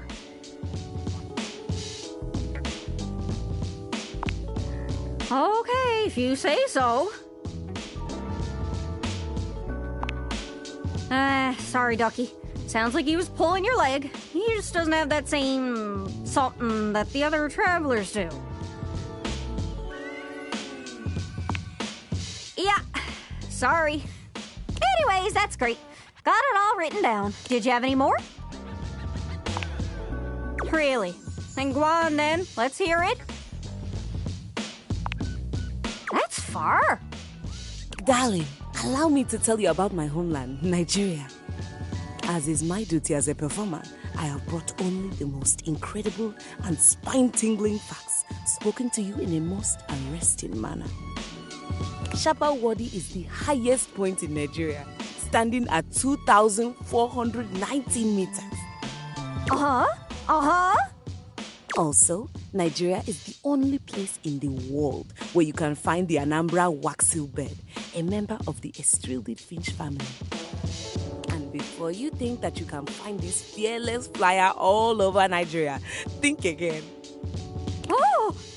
It is only found in southern Nigeria. Wow! Is that all? I have one more fact, extremely rare and terribly secret. There are 3,798 kilometers of railways. 293 kilometers of them are 1.435 meters standard gauge. 3,505 kilometers of them are 1.067 meters narrow gauge. Oh! I trust you all enjoyed the performance. Bye! Anyways, that's great. Got it all written down. Did you have any more? Really? Then go on then. Let's hear it.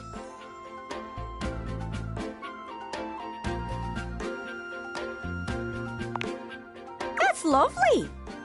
What's all this then? Oh, that's one of the things they say over there. Rubbish.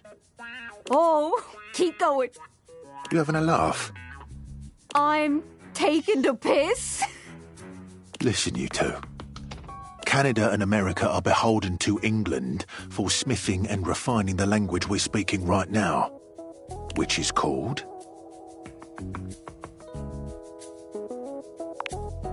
English. From England, land of angles. Did we learn anything from that? I do like getting under his door frame just a little, though. Always worth a giggle. Anyways, that's great. Got it all written down. Did you have any more? Really? Then go on then. Let's hear it. Oh, I've always wondered where Jacques was from. Wondering about me without my permission, eh? Oh, I'm sorry. I am from the sea.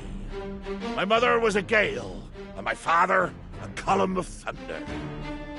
Oh! But where were you assembled? Pegwell Bay, just east of Ramsgate. Is that where you got your peg leg? Oh, well, I got this peg leg from a fierce battle with the seven-headed hydra known as Penelope. Sounds frightening.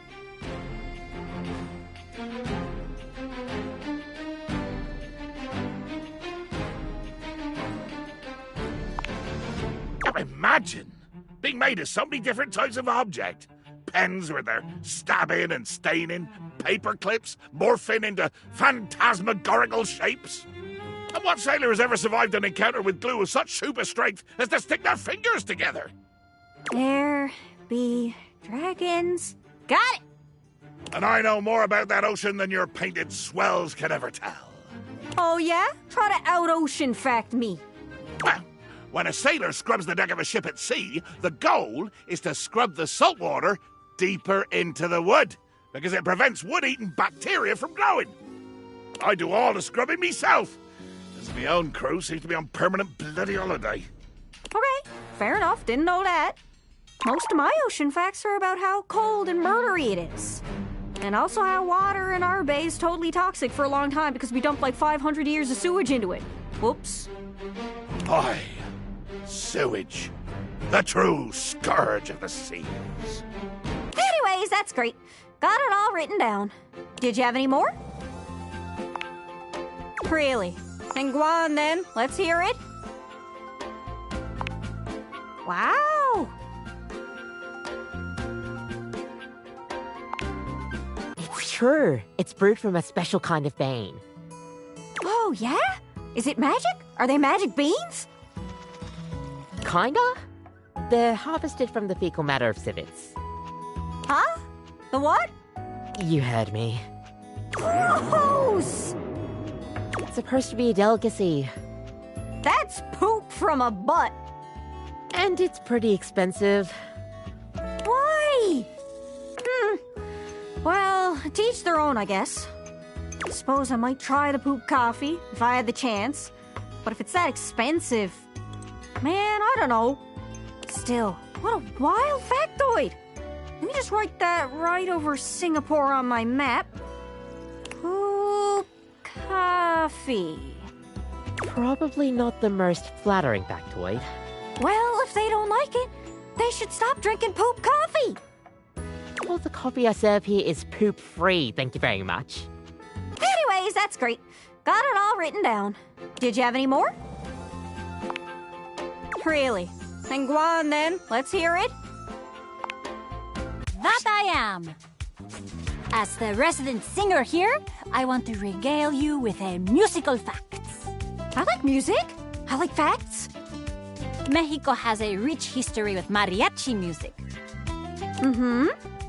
The first female band to ever perform mariachi was Las Adelitas. They were named after a famous ballad, La Adelita, which is about a woman fighting in the Mexican Revolution. Adelita is the nickname given to the women who fought alongside men in the Mexican Revolutionary War. Ooh, vive la revolution! Wait, that's French. I'm an idiot. Actually, the Spanish is pretty much the same. Viva la revolución! Haha! I lied! I'm a genius! A language-knowing genius! Anyways, that's great. Got it all written down. Did you have any more? Really? Then go on then. Let's hear it. Did someone say the words Dasha and Rasha? They did, yeah. Ah, well, perhaps you are hoping for Dasha to show you Russian culture of weightlifting. Just give us some fun facts. Ah? Well, tell me, little globe, are you familiar with Russian fox experiment? What? No, tell me. Were they turning people into foxes? No. Boo! Go on. A Russian geneticist started experiment to see if one could domesticate foxes. She pauses for effect. Well, could they? To put it simply, yes. But it was a complicated experiment. Scientists wanted to better understand domestication process. They found domesticated foxes showed certain traits in common with dogs. For example, ears of flop, spots of many colors. For example, floppy ears, white and brown patches. One fox even had star patch on forehead. Imagine! A fox looking like anime heroine. You said it was complicated, but that sounds pretty simple. It is very complicated. I am simply good explainer. So, what else did they learn about the domestication then? Many things. Such as? You know, there was, the domestication. It is complicated. An awkward silence falls. Dasha purses her lips, then does a big, exaggerated yawn. Well, it's long journey to here from desk. Oh, so tired. Dasha must be going now. Oh, okay. That's weird. So, I guess flop ears and stuff are just the universal pet traits, huh? That's not a fact I expected about Russia, of all places. Mission accomplished. Note to self. Looking to buying a fox. Anyways, that's great. Did you have any more? Really? Then go on then. Let's hear it. No. Some travelers just have accents. He and Washford were cut from the same cloth. Metal too. He just plays it up for the fans. Anyways, that's great. Got it all written down. Did you have any more? Oh, what's this now? Oh, love, you didn't have to go and do all that for me. Thank you. It really means the world to me. My brain is actually working. I feel filled out, completed, fully charted. Woohoo! Wow, that's so strange. Finally have a full list of places that I know I could visit, but the only place I want to be is next to you. The realization of what she's just said brings a sweet flush to Gaia's freckled cheeks. Gosh, that's embarrassing. Probably shouldn't just say stuff out loud like that. Thinking about you just makes my head spin, to be honest. If it's not too much trouble, would you mind bringing me along on your next outing? I don't care where we go. As long as I'm with you, I'll be peachy keen.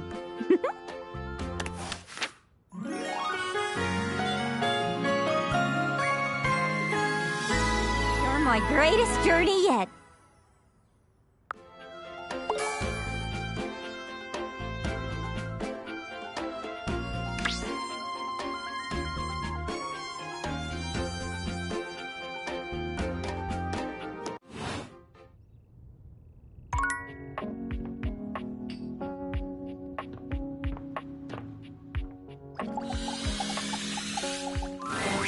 You?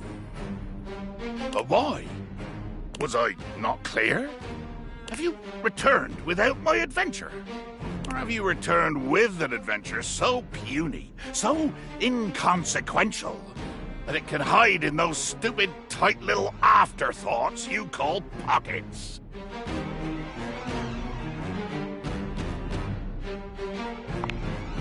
Nothing is safe from my whip-crack dissatisfaction. Come back without it again, and you will beg for the release of the locker before I have done.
Look who just can't get enough of me.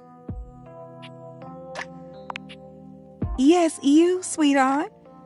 I promise sometimes you're just about as dense as a drain pipe. Not that I minded. You're still pretty cute. Plus, it feels like I can teach you something. When you swing hard, don't you? What brings you down here today? And don't say drainage.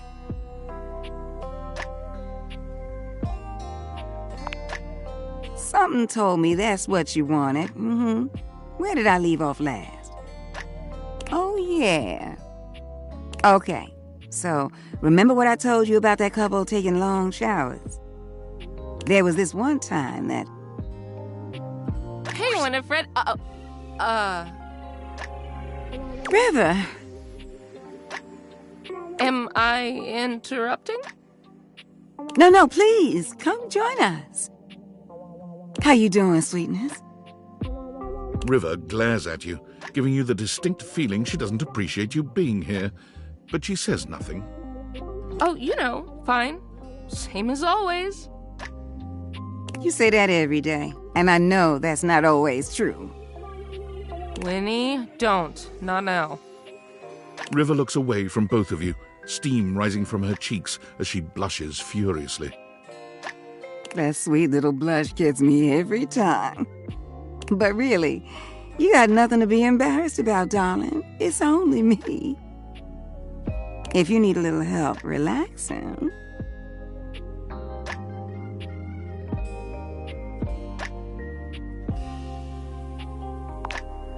Oh, God, not in front of somebody else, Winnie. You really think I'd heat you up in front of an audience? You keep blushing like that, I won't even have to. You're doing a fine job all by yourself. River's face is quite red, but no matter how much ribbing Winifred gives her, she saves her annoyance for you. You seem busy, and I don't want to take you away from... talking.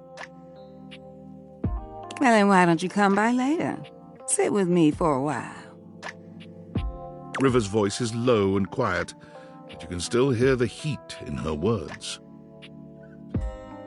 You gonna warm me up? You already know the answer to that, don't you? Just want to hear you say it. Oh, honey. Why, yes. Yes, I will warm you up later. Promise? If you give me a chance, I'll have you in a rolling boil. River doesn't say anything, but the smile on her face says that Winifred's words have hit home. Her body language changes, and she looks as if she wants to take a step closer. But her eyes dart over to you, and she closes herself off again. I'll be back. And I'll be waiting.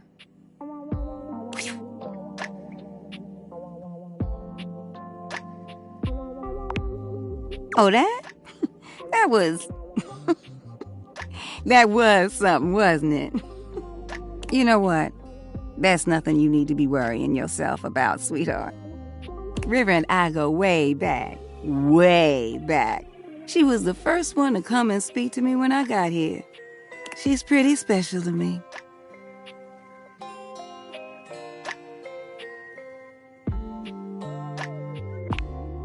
Bless your heart. You taking my kindness for flirting. That's precious. Yes, I may think you are one of the cutest things I ever did see. Yes, I did get excited that you came to see me today. But I wouldn't call what I'm doing flirting. Wait a moment. Look at you distracting me again. I'm starting to expect you didn't come here for a story after all. Look, I gotta go get ready for my visit with River.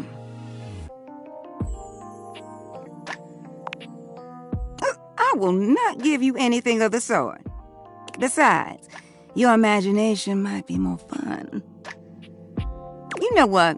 Why don't you just go on ahead and I'll see you later, all right, sweetheart? Go on now, get going.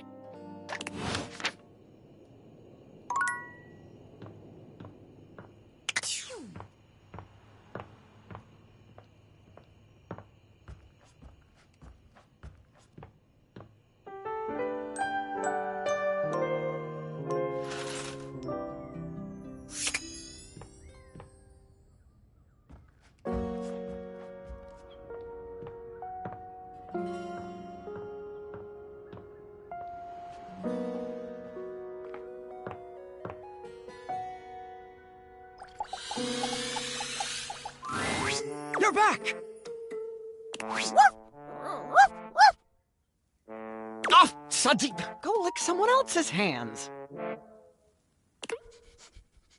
I don't care how dirty they are. Off with you. Go to your tray.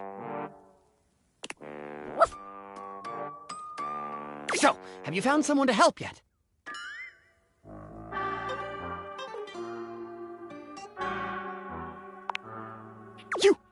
You did?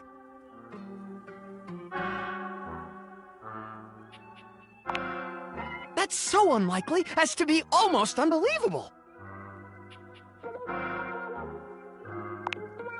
They do say that.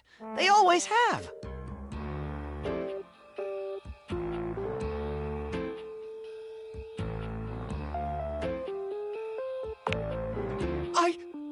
I am? Wow! Thank you! Let me shake your... That's odd.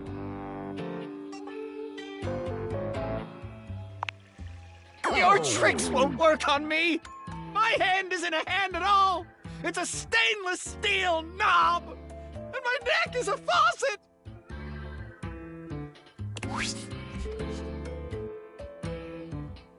And my dog is still a bar of soap!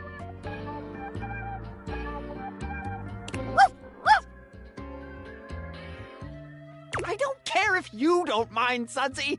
The point here is we've all been lied to!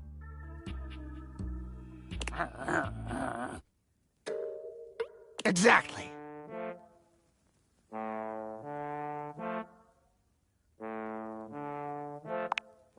Out with you! Out of my sight, false friend!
You wonder for a moment if your sink has overflowed, but that's not it at all. There's just a being made of water standing before you. She's ethereally beautiful, but there's something hard to pin down in her gaze. It almost feels like she's watching your every move, waiting to see what you'll do. Hi, honey. You looking to cook something? Wash your hands?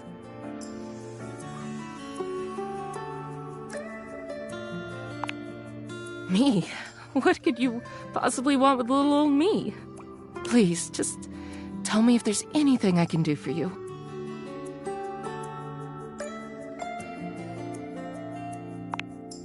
What? Little old me? Better you don't know. Keeps the mystery.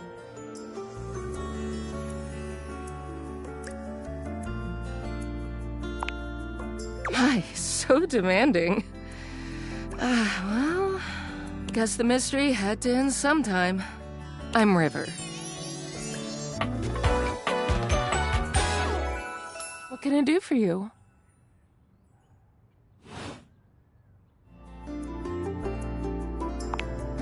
Just river. Like chair.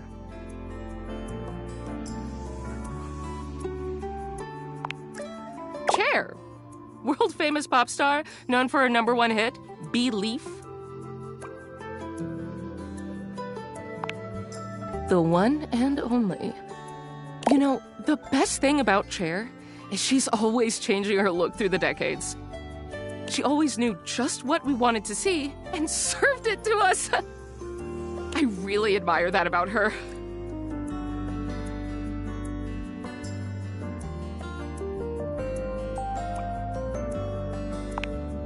She does. I wish I did too. Is there a version of me you like best? Water, steam, ice, some form in between?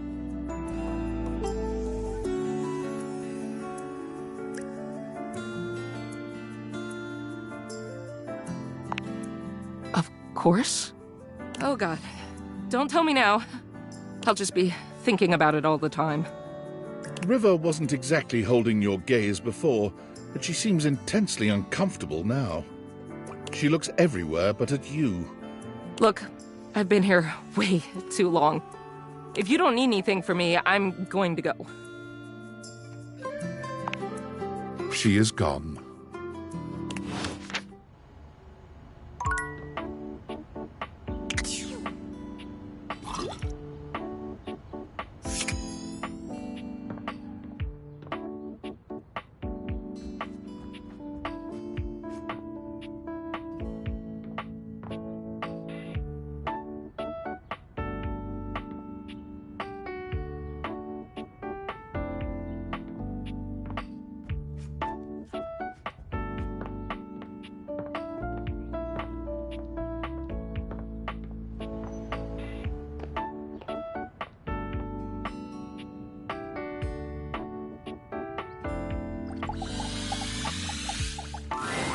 No!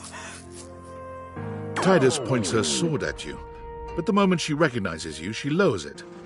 Her shoulders sag, and her face falls.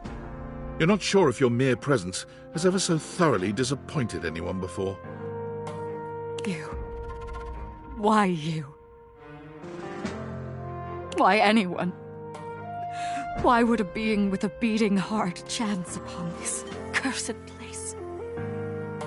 For any place that would play host to the lukewarm slickness of my humiliation must bellow and pollute like a mouth of sulphurous hell.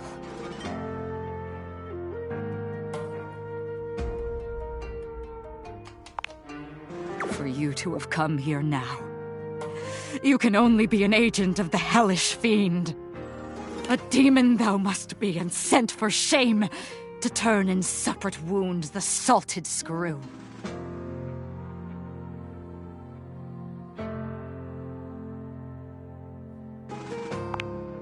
As am I. More sorry than the sorriest could say.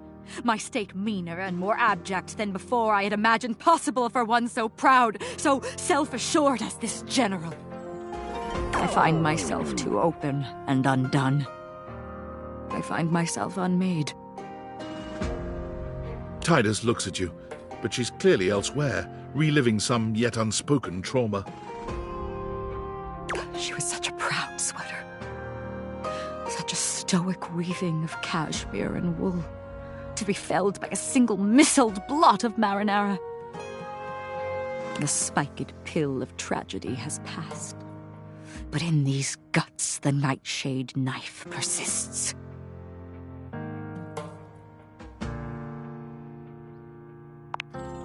Don't I? Such has always been my way. In my lowered state, I see the mirage of an offer of companionship in your words. But surely it is just that. A false idol crying out in the desert air for worship and for water. Who would want to fight by my side?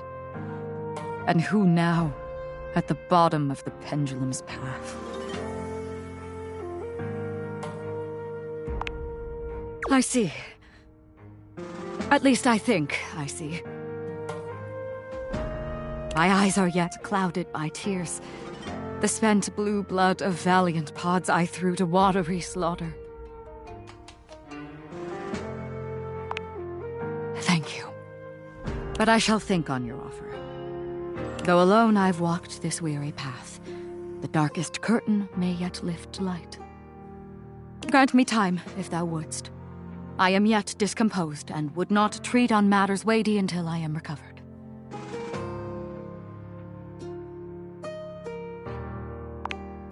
Come back. Come back, I ask thee.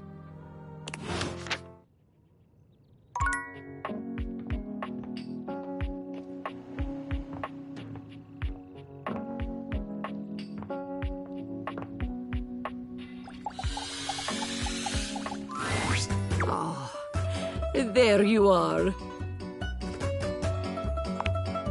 Yes, thank you for your patience with me.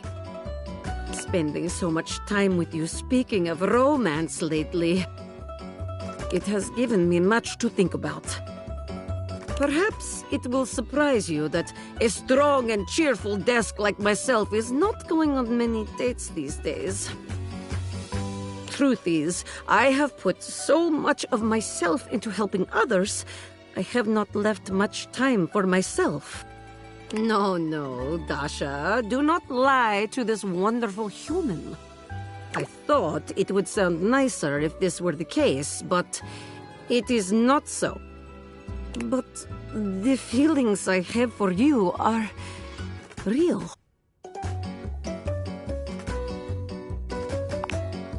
Truly?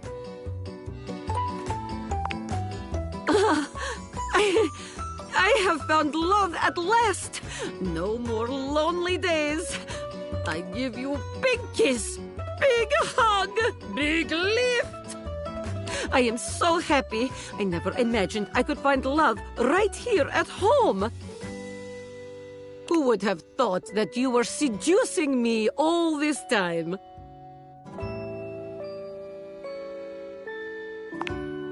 Either way, we have been practicing dating each other all along. But it doesn't feel like practice, really. We have only done what is natural.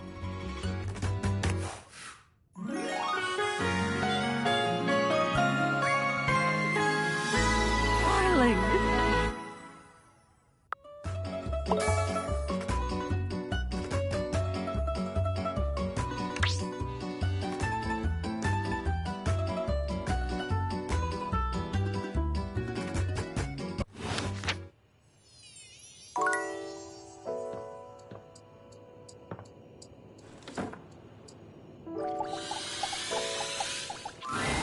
Dorian stands in your way, but he seems oddly contemplative here.